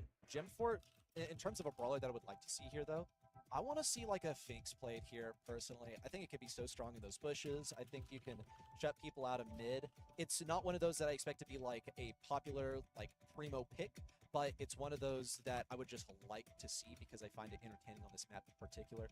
Uber, you were also looking forward to this map in particular, like when we took a glance at all the maps that we had up in the order today. Yeah, look, there's a ton of options that are still really good here. We've seen teams like try and work like the max stream comps on this map before, the classic looks. Tara is banned because obviously her gravity, especially on the hypercharge, is very big and about the same size as that middle part of the map. So Mo comes in with an increased of fire rate, still pretty anemic sometimes when he's playing the poke game and doesn't have that super up, but already Zarita Gang said, when we need to go in, if we are behind in this game, we have a great option. The tip of the spear would be Mo in this setup. But there's a couple other brawlers that are great. If you want a control brawler, Lou is an option on this map. Again, you're thinking about a star power, or rather a super, excuse me, that, you know, covers up the gem well. Chester obviously is amazing within the confines of the gem fort, but also is a very reasonable side laner to push up, get aggressive with, and that, again, that hypercharge is the best of all of, you know, the super effects that Chester has at his disposal. So it's a really devastating nuke in this game. If you can land it, you're in for a good time. It's a guaranteed bomb. That's like one of the most important things about Chester's kit is that you have the bomb that can break walls, and in many cases we've seen him used just for the fact that he like has that wall break. We'll see Carl come out once again. Could be good for getting position. You know, you have high damage. He basically does it all. the Carl. I don't think when you pick Carl, you're You need to necessarily pick thinking about, something like, for a the little utility bit. that you're bringing or Pokemon. the matchups that you're facing. More just that he's They have a such good strong Pocolas pick brawler here. at the moment. But into Zarita Gang, what is your counterplay? You need to pick Mo? something I for expect deal with SKC are with thinking about any drain saving tank that for their or last selection, because Mo has received like a I pretty don't know. decent buff. He was quite weak before. Now he has better reload speed, which was one of the main things holding him back. I think he should get that aggression that allows him to get into mid, you know, go under the wall and get that stun onto someone That's that so he appears flippy. under. But Surge appearing is Surge definitely is a too less stable flippy. one. He's fallen off quite a bit recently. Mo also now has the ability to decide I where like he the ends bow. up with his super. So it used to be just a straight line with a defined travel Will you distance. pick Now Source you can actually be here? more selective with that, which is a quality of life buff. Okay, that they are means that cooking. You can be They're way actually less cooking. predictable, I think, in some of those situations, and also, just be more accurate when you want to land your super, because again, you get a bit of a wide turning circle when you're inside the digger form. Bo is unbelievable on this map. I mean, very, very good. The hypercharge, of course, allows him to, have 8 mines active at any one time, basically canvas the map. I think like against the Carl, it's hard to know what your opponents are going for compositionally, because like you mentioned, he's just so generally good. He's a brawler that works well in so many phases of the game. So SK Kalala's got 2 strong mid-range brawlers with with a thrower that is almost always going to be very long range. Whether you have gem well controlled, whether you don't, the Juju's going to be relevant. And obviously with the Elementalist shield, plus a shield you can give to Grigri, I am not really sure tanky, about that pick, soaks up a lot of honest. shots, from opponents with like longer reload speeds, for example. If you can draw those shots out of Surge and leave him without sort of burst available Prefer the to him, Turreta draft. you're feeling like you're in pretty good shape. And one of the toughest things to do on this map is like retake mid. A lot of times that's a death sentence. You lost the game by that point. And Juju is going to be capable of helping take things back. But now if she gets pinched on the left side, Prozy's coming in from the left, and Jay is continuing to lay down the pressure up mid. I'm also curious as to what exactly is going to be meant to deal with the bow here, because I'm sort of pressed for what is operating at a similar range and similar damage to him. Why? See Exit on the right side also getting pressured out, but it's going to be tough for him to even approach. I mean, you're losing both your side lanes, so just forget about taking mid for the time being. That's just not on the table. Because ideally, the Juju wants to be in one of these side lanes, but Mo and Surge are basically taking them up. REC's losing out to the poke of Prozy, which is, been significantly, tuned down. He's win trading. He's first release, but like you mentioned, that fire rate makes it a little bit more annoying. Finally, there's some side lane control. Notice that Christian instantly moves into you can play if you pushes, take the because it's mid, the only way you have something that answers the threat of the bow. Okay. Well, mid belongs to SKC right now. They managed to deny super to Exit. He's only at level 2 right now, and they can keep appropriate distance from that right side. Christian's forced to back up, though, has to pop the shield, taken down. Brian comes in for number 6. Will that be his demise? It's determined by whether Exit can even jump on him. He's going to go for it. Brian pops out that shot towards Jay, but it's no issue. All these gems topple to the ground. It just means that Zarita Gang has a bit more time to take a breather for the next onslaught from SKC. They at least have Christian set up in a side lane, so have very good range. Grigri, like I said, soaking up those surge shots now, right? Exik is a little bit uncomfortable, doesn't really have anywhere to go. Now they can move back in as Brian is already up to 7 gems here. Remember, 1 gem away is already going out. Exik makes the dive. It hits hard. Here's the bone dive. It's perfect. Here we go, draft. Honestly, have every phase of the game covered with this 90-10, probably a 90-10. Stay in the side lanes. Jay has all the room in the world to breathe. SK Kalalas are chasing their tails to try and get back into this game. Really useless. All but impossible. Brian will be utterly outranged, and Jay will be laughing all the way to the gem bank. It didn't feel like SK Kalalas really had anything that could deal with the bow. I mean, he's dominating this entire time. He's getting hypercharges. He's throwing those mines down, impeding progress into mid, and just really no response. You have Surge also that can post up in mid. Once he has that super, like, can you really enter that central gate?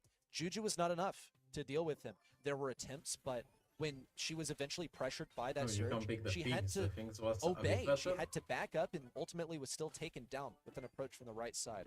We'll see a different sort of rollout from SKC this time. They got that mid control early on, but now they're at risk of falling. With Brian falling, and RHZ only being able to pick up 3 gems before they completely abandon hope of taking mid. Oh, you can with the zone. You can. Having invulnerability frames, just getting stronger over the course of a longer game. Having a gadget that can really turn fights on their head in an instant. You can pick the UU if they don't have a suit can provide that 1v1 supremacy like Surge does. 2 controllers teams will go for in this position. A clip from that roll. Prozy tries to go in there, but it's a bit of a solo effort, and REC is able to deflect him. Jay still has that lead, but a couple of gems have spawned since, and now SK Kalala's up to leave Carl in the side lane and allow who's supposed to be their natural mid to move in and snap them up. So gem distribution is a little bit split here. It is a problem for SKC because Zarita Gang do want to try and dive on individuals, and now they have 2 options to get a bunch of gems. Well, they've got to fight through this Grigri on the left side. Exik is up to the task, and Christian's on low health without really much firepower to fight off Jexer. We'll see Exik now approaching from the top left, has that super ready to move, and plenty of range to jump back when Christian tries to return fire. On the right side, Jay and Prozy try to team up, and get Three targets a RHC zone back lane. along with Brian. Probably at the Forced point into you their get own the spawn. zone, The you need to pinch is swap looking lanes. pretty good. It's coming down like a vice script, but they now opt to back up just a little bit, recover health. I would prefer to ammunition, have the equalize Mo the gem count at 8. with the UU.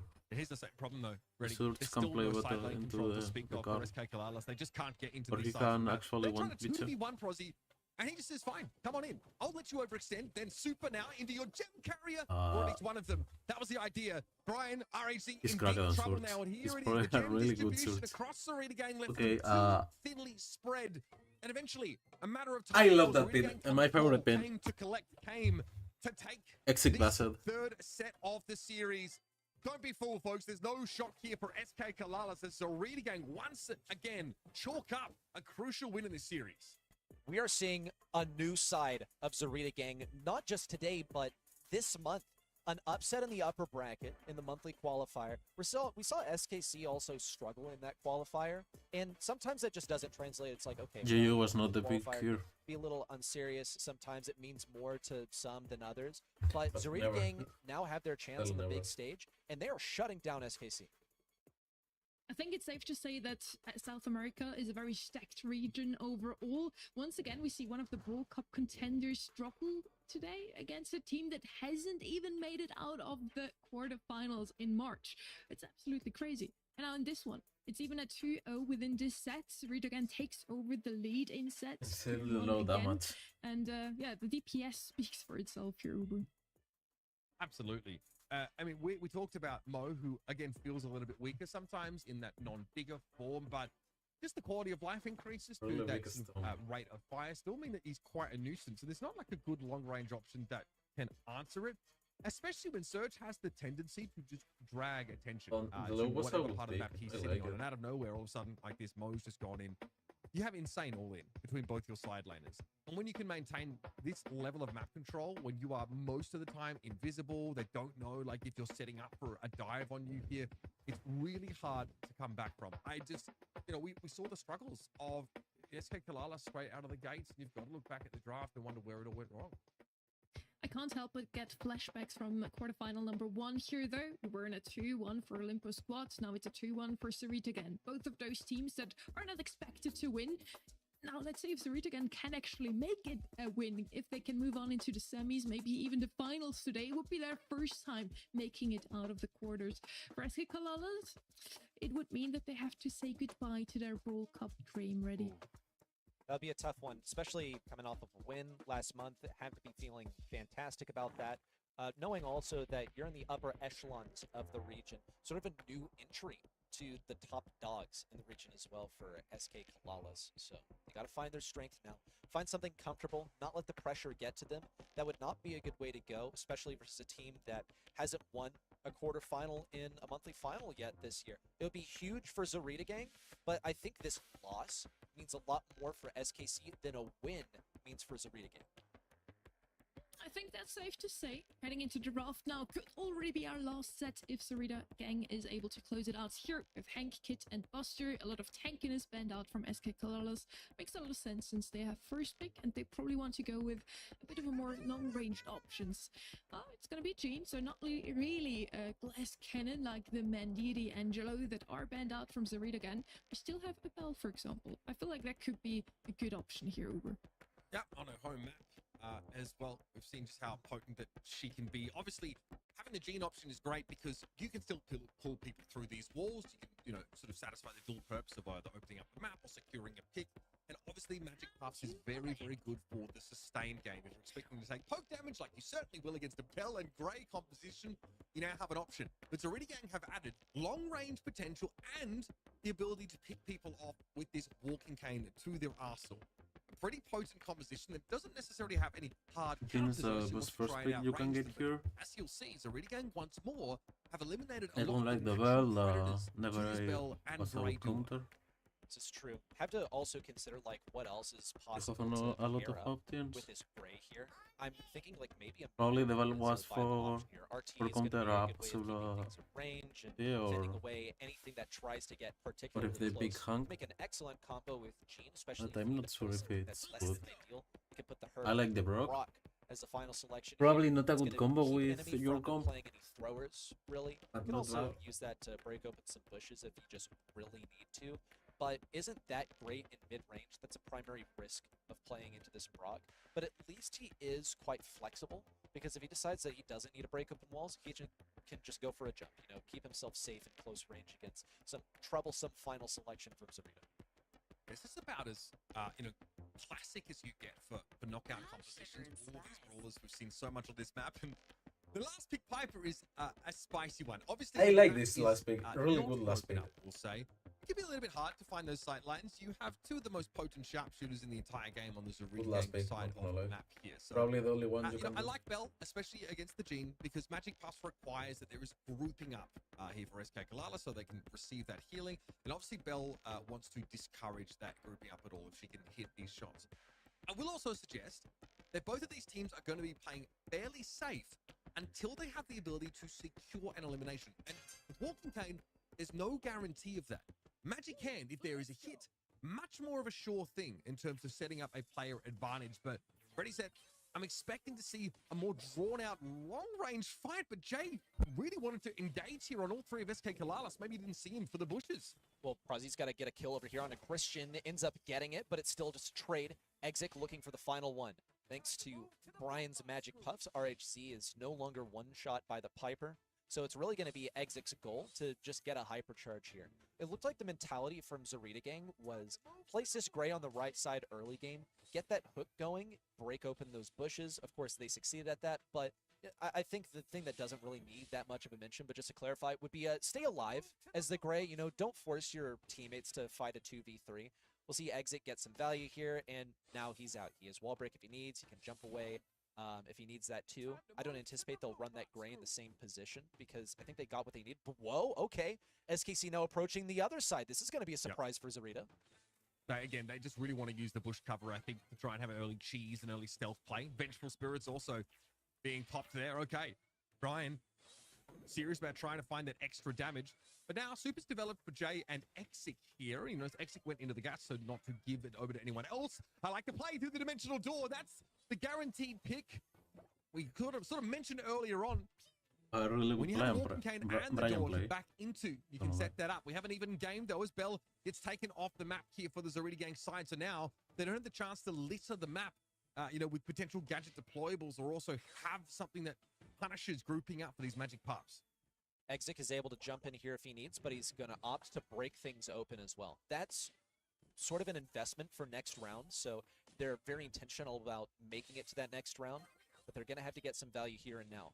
Jay might have the chance to charge up another gadget here, but he's got to stay alive, taken down by the smoke from Brian's attack. Now Exik is giving it everything he's got, gets the teleport to avoid that pull, but it doesn't even matter. Piper does nothing in close range. It's going to SKC. I do feel like the Piper last pick here for Zarita Gang was a little bit risky. You kind of, it felt like a bit greedy. You already had great long-range pressure. You could have considered going for a brawler that maybe offered a little bit more on the utility side of things, or, you know, like more, you know, consistent wall break. Either way, opening up the map also made Zarita Gang highly susceptible to just the constant poke damage that comes in from Gene. So far, pretty stagnant, as Zarita Gang and SK Kalalas are just looking for their first bits of control. A bit of a gadget exchange on the top side. Exik also looking for the value, but denied at every turn. Not that aggression that They we need to saw respect more in game the number 1, where both teams are rushing down the sides. Jin. It's quite inconsistent, and I think they What- felt that. what is he Wow, doing? What a shot from RHZ. Exik punished Win for trader. stepping too close to the guy. This should be a one round for SKC at this point, since they are most likely to win this 3v2. Man, they just double tapped him into the Shadow Realm. Tough to come back from those. A little bit of an overstep. And so far, the Pipers looked more of a liability than a boon for this Zarita Gang lineup. And here comes SK Kalalas clawing back into the game. Great round win here. And moments away from the set take as well. The approach at the left side this time, and SK Kalalas have opted to take the right. Our typical east versus west setup here. And sort of the same approach as last time. Not even a gadget from RHZ that time. He knew he's not going to be hit by that hook from Jay. We'll see a mark from Prazi on a Christian. That's actually quite deadly. The health is one of the main things that RT leverages as his strength on this map. But still, just slow-paced, consistent. The goal here is to earn abilities and maybe get an early pick on an enemy, but really just to get yourself some utility from the poison actually forces people to fight. Yeah, Mark will never leave Christian. But always now something to be concerned about. He may as well be a 5,000 health brawler or thereabout. It's obviously the damage increase. You can just subtract that from his overall health. So not the end of the world. Put someone like Piper's footing in terms of overall health pool. And hey, no big deal. Procy gets taken down here. This is dominant from SK Kalalas. Jay knows it is cooked. What a quick set here for SK Kalalas. Looking amazing on knockout. Again, happy to handle this in theory, oppressive firing squad from Zarita Gang. Nicely done. They hold up in the heat beautifully. I think Zarita Gang leveraged quite a bit of their strength from the draft, and then when they once again I think the Banjin Heroes troll is actually really bad idea. Outskilled them here. I think they also just had a better comp as well. Zarita Gang tried some creative stuff, okay, we'll put the gray on the right, insanely broken over the walls. It just didn't work. So come set 5, they're gonna have to have the better draft. Second quarterfinal, second time we go into set 5. Crazy what's going on in this region overall. Uber, what do you feel was going on in SKC's head coming into this knockout set? Yeah, look, I mean, obviously they're worried about their Brawl Cup, stint, right? It's tough here to play in this region because, I ironically kind of say, they have an easier matchup to start their run. But then I sort of qualify that by saying there aren't any truly simple head-to-heads because all these teams have shown the ability to play. They've shown the ability to play very competitively with each other. That was the double tap from RHC, I'm pretty sure. I had to have a moment there, pardon me. But so far, they've handled themselves really well in knockout. I think the draft was much more reasonable from them, and I think just a moment, don't want to harp on it, but a little bit of cockiness.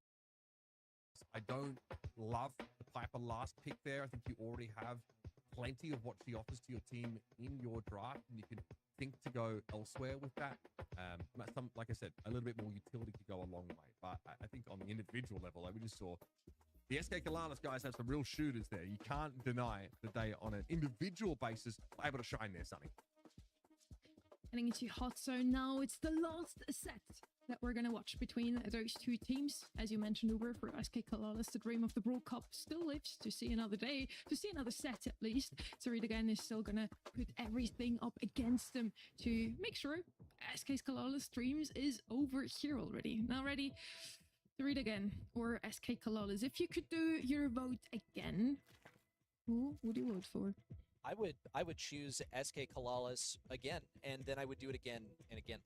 Genuinely, I think that is quite interesting that it's made it this far. But I'm very confident in SK Kalalas. Now we're gonna find out whether that is forgotten by history or whether this is known as my greatest fumble in about 10 minutes here. I think really Zarita Gang draws their strength from getting an outdraft. SK Kalalas, SA are just as capable of a team in getting the draft. They can also get the skill diff. I just think that they have more in their arsenal. But at the end of the day, some of these drafts have felt like a bit of a coin flip who takes it. Yeah.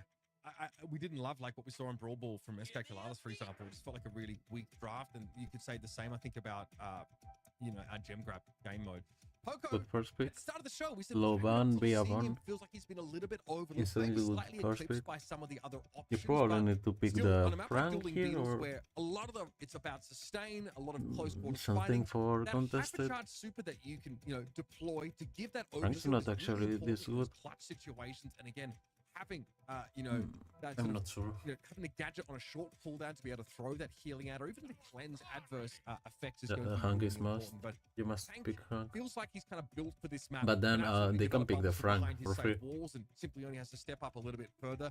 And if we're talking about sustain, those fish torpedoes do a great job of keeping Hank in the fight for longer. He'll have some serious damage out here. He's able to get damage through the walls, over them, whatever you want to call it. I think also that Zarita Gang are prioritizing taking away good pieces that SK Kalalas. The Surge is good. Surge is one of those that's going to get stronger over the course of the game. Into Poco, just know what the Poco accessories are. You're dealing with high health brawlers. Yeah, you can get damage on them, but you're a very fragile brawler and you have pretty bad reload speed. So I don't know if he's going to be like one of the greatest things. He will certainly be able to get his hypercharge and get leveled up. I think ZaridaGang are going to need something better to deal with this Poco and take mid control, because Or mates right side of draft. Like an M's could work depending on Very. what SKC go for here. Yeah. No shot they go for the double heal. They're probably trying to deny it. Very frank. That is wild. We've talked about how we've kind of seen Very frank, and you contest Melody. What SK Kalalas are going to pick here to try and round out the composition. So really getting no full well. Or what you can contest. That will seek to make full use of that healing. Now, Draco's been banned here. Lumi obviously is off the table. Not that I would call her a tank at all. She's got about 6k health anyway. But you can go anywhere with this. The Meg is such an interesting pick. In the past, we've seen more Ashe, more Frank combo with this. But now Meg, great option to bring. I don't like the Meg. I prefer the Frank. Of course, a super swing that could be fairly devastating in a hypercharge. To be honest, I don't know if that's a bit which can be a bit of a concern for the Surge, for example. That Barry, I think, is going to be the most annoying thing, because you have a lot of healing and not a lot of damage from SK Kalalas. Now, that's not going to be an issue if ZaridaGang don't have enough DPS. I think that we're going to see Surge struggle quite a bit. Barley is a good way of getting that area control. You're able to deal with the thrower. That's Barry on the other side. You have better reload speed than him. You have better damage. You have the ability to heal up your team. I just think that I just get this feeling that the Surge is going to struggle in the early game in particular. All right, we'll have to see how that plays out here. SK Kalalas obviously do not want to have their Brawl Cup hopes derailed at this point in the day, especially after being your champions for last month's finals. It's still a long road for them, and it's such a competitive month. You may as well just wipe the circuit points off the board and start again, because the winner here in SA is going to be taking it all. Jay takes a face full of damage. Obviously, has the star power that allows him to be shielded near walls, but doesn't quite help him in the matchup against RHC, who, of course, gets a second life virtually after being knocked out of the mech. Despite this, SK Kalalas, a little early deficit in terms of percentage, but Christian will remediate that now, as JXCR might have been caught by a screeching solo, potentially. It's unclear, but there's a bit of damage here from the Poco to add to the mix, plus that healing. It's going to be pretty hard to take this Meg down. Jay now pushing forward. He's got to find a target to get that bubble on, but it doesn't seem like anyone on SKC has issues getting away from him. And he's not being successful in hitting any of these shots so far. Brian even popping the hypercharge, which he's had no issue in getting a big swipe from RHC. Nice sweep. And he's looking for the team wipe. That's greed right there, but I guess you can go for it. Okay, my bad with but my friend, you've just taken down every member of ZaridaGang. Yeah, the tungsten toughness hypercharge is pretty absurd on the Meg. Basically, you can cover half the map with one of those super swipes. Maybe they cannot fucking play well. Take RHC out of mech once more, but they had developed yet another Focus hypercharge. Poco. It's going to be a problem. Don't in the run it down in Brian with his the mech. solo was able to hit people behind these walls, able to find yet another cannot pickup now, and do Exit doesn't know where to put themselves. RAC can't get back into mech. That's the boom, but Christian's going to come on in with the super now. Not enough, though, to deal with the Hank, but the damage is there for Brian. Poco stands tall and proud on this point now, as Procy is going to be forced back and forced to bide their time. Another hypercharged super here from RHC, just not necessary, as SK Kalala steamrolls ZaridaGang. It's too much health to chew through there. That Poco is staying alive, he's healing himself, and especially when your strategy is to pretty much run at them, especially with that Hank, getting up close and personal versus the Poco, you're going to be feeding him hypercharging, you're going to be giving him super. Like, his damage isn't really that good, but into Hank, for example, where Hank's trying to chase him down and Brian can just back away, he's got plenty of heals, and that's for the entire team, through walls, through any obstacle on the map, not a problem at all. Brian he's having to fight the Hank solo virtually. So much damage available to him, of course, now with there being a damage component attached to that crescendo super. Christian here is a bit of AoE damage from the barley that can be counted out mostly just by the ice cream pools thrown down by the berry. Jay falls yet again. Christian now tries to make a pink cream road for RHC to walk up on now. Super does throw a swing out. Doesn't really affect JXCR that much. He's able to stave it off comfortably. But this is SK Kalala's being so hard to shift from the point. They are squatting on this property. Now forced to give it up and almost give it a halfway. It took a hypercharge to flush them out of there. And I think But SKC are going to be well Kalalas equipped to have get 3 right back in keepers. here because Christian Hard is to ready with play. the Hyper and the Super to They don't need combine. to Brian would try to ideally get get that it Super. so He fast. could use the healing from Christian to Not a good get gadget his from Super. Barley. Here comes double hypercharges Goes too out. early. RHZ now leveraging the Nice Super Super from combined the with the Meg. hypercharge. The Meg for is tons of sweeping. damage. They've gotten everyone except for the pesky Hank, which demegs RHZ, but that's all he's really capable of over here. Still gonna fall to Meg's blaster, and on the left side, Christian does fall. There's a chance That's for really Zarita hard Gang to to play. get back, but we're Right. climbing past 75% for SKC. That's a They problem play it for slow Zarita Gang. and They've got to Meg figure out a doesn't way get around the- this. There's a bit of a ultimate power game. trough here for It's actually SKC playable, until but RHC gets she back in did the mech, it. which has obviously just happened now. Last call He thrown out. pushes RHC going to be like that. demecked once more, but Christian able to throw these shots in. Brian just going to give up his life dancing on top of that. There's no way they win Barley that. There's no hypercharge. way, Knows right? that any Right? extra percentage is going to be a huge bonus for them. Now Christian a little bit caught out of position, but can hyper Sitting super back into inside. the enemy lines. And Jay has to fish torpedo to get the health back. And here comes Christian with yet another super being cycled. That's devastating. But SK Kalalas need to spend some time on the point here. That's been the issue. Exik, an absolute menace now, fully upgraded, hypercharge developed, ready to throw down with an extra rank up. And SK Kalalas need to put one more push together, but it's got to happen soon. No way, they reverse with Comeback that. potential. Here comes the hypercharge in from RHC. Counter from Jay. In comes Christian from the left. Brian couldn't even pop the heal off on the right. And we'll see Zarita Gang take us to a double match point. That is so nice from Zarita Gang. And again, they do prioritize getting the Meg out of mech, even if they can't win a fight off the back of it. They're coming back into respawn.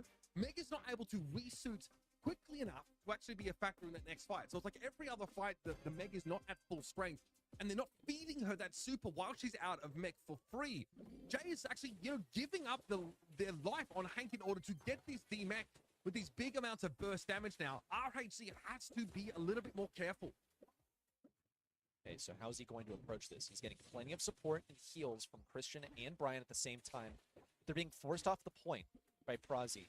If he's able to just shoot at these chokes, it's a great interaction for him. Here comes Christian, denied by Jay. RHZ demeched, but at least it was a fair trade for him.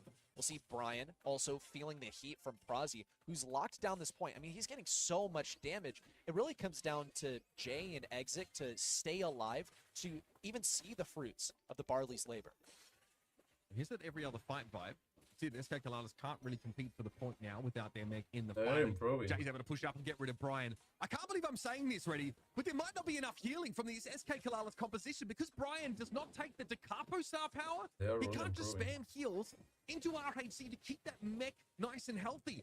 And when Christian's being so aggressive, moving straight down the field, he can't easily heal the Meg either. This could be a problem. Christian tries to step up again, throws that super down. RHC at least gets the damage he needs to touch the point, but Zarita Gang is so far ahead. SK Kalalas might be in trouble. I'm actually getting a little worried for Zarita Gang at the moment because we saw Prazi actually use that hypercharge and super to keep SK Kalalas back in spawn for a little bit longer, when most of the time that's actually like a free take of mid, and they could not need that any more moment than now. With Jay on the right side, low health, taken down by Brian, and SKC soon to eclipse Zarita Gang's percentage. Couldn't get a D-Mech on RHC either.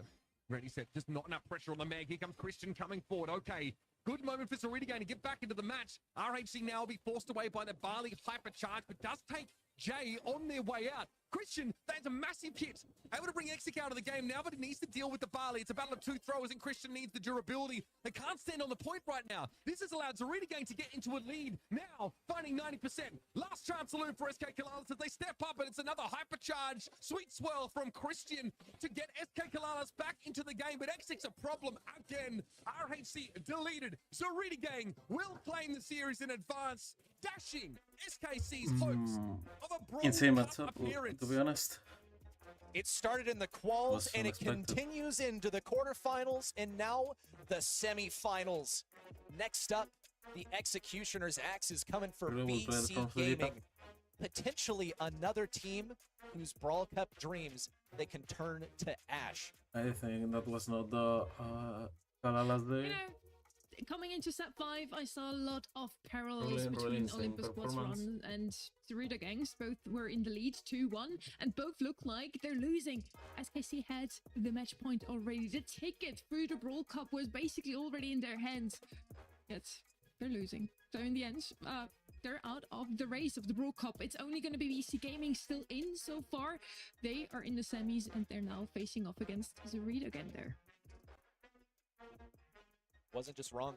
I was wrong several times because I said that would predict SKC numerous times going into that set 5. And to my credit, they were actually looking pretty good heading into that match point. But we saw Zarita getting fire back. They had better control. I think one of the greatest things that they managed there was keeping the pressure with that barley. It took a moment to warm up, but they managed. You just put it away. Oh my goodness! Yes. Okay, okay. Why did you do that? Imagine being 0 for 2 in predictions so far. Definitely couldn't be me already. That's for sure. That's what I'm focusing on. I tried to bet on one of the underdogs. I bet on the wrong one, clearly. Well, at least I got Kenny back after the break so we can suffer together and cry together. But it's all right. At least the chat was right? They also back for SK Kalalas, I think. So. Right. True, they're still right, even though they predicted wrong. That's just how it works here in the Brawl esports scene. But yeah, we're heading into Loud versus Cross Gaming next. We get a little look at the bracket. Don't ask me who's going to win. Don't ask me who's going to win. I don't want to talk about it. Because it just, this region doesn't make a lot of sense. Loud have also been a little bit underwhelming, I actually want to say, recently. So this is, every game is a trap game. For any team that comes in as a quote-unquote overdog, Loud obviously fell to BC Gaming in 5 sets in last month's semi-finals, right? After a 3-0 comfortable round. So I want to see Loud start strong, maintain that pace throughout this bracket, because of course they're in with a chance. They could definitely be in Dallas, but we need to see this team be better than they have been yet this year, because this time, Sonny, they're on the same side as the bracket as Caster Brawl. Last month they had it easy. They didn't have to play each other necessarily until the finals, and neither of them really, managed to make it that far. So I'm looking very closely at that semi. We just need to see Loud cross his first hurdle first, and yeah, it's a sad story to see SKC out of contention for Dallas. And as you just mentioned, both Loud and Caster Brawl still have the opportunity to go to the Brawl Cup. They could face each other in semi-final number 2. And we see it here. SK Kalalas now out of the race. We only still have 3 teams that are fighting for that chance. I'm really looking forward to it. And make sure to get your predictions in for everybody watching. Make sure to watch on the event side to also get the trivia questions, the MVP votes, to get the Pro Rank XP. Talking about MVP, ready? Who do you think it was? I mean, look, I want to put this to the people. Yeah, there we go. Yeah, give me like 0.5 seconds to the side, please. Prosy, we talked about this guy so much. I mean, the number of times that we've said his name just from pop-off plays that he's had, really instrumental to that comeback there in the final set as well. I mean, look at the role that he's been fulfilling throughout the day. Of course, he's not in this clip. He's not on the screen? Yeah. But rolling over to the next one as well, he is completely absent. He's, you know what? Sometimes I bet he was really impactful in the comms. I mean, sometimes clips are just unfortunate. I just want to remind you, Uber, of that one. That was my favorite one in the midst of the cast. Well, after the break, we get Kenny back. Unfortunately, we have to say goodbye to Reddy, but we'll get him back for semi-final number 1. So I'll stay tuned if you want to hear your boy again. Yeah, Loud versus Cross Gaming. Get your predictions in, and we'll see you after the break.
All regions from across the globe are sending their best champions to prove to us, once and for all, set Crazy Raccoon performance short. Which region is the best in the world right now? They'll compete for LCQ and World Final slots for their home region. Altering the competitive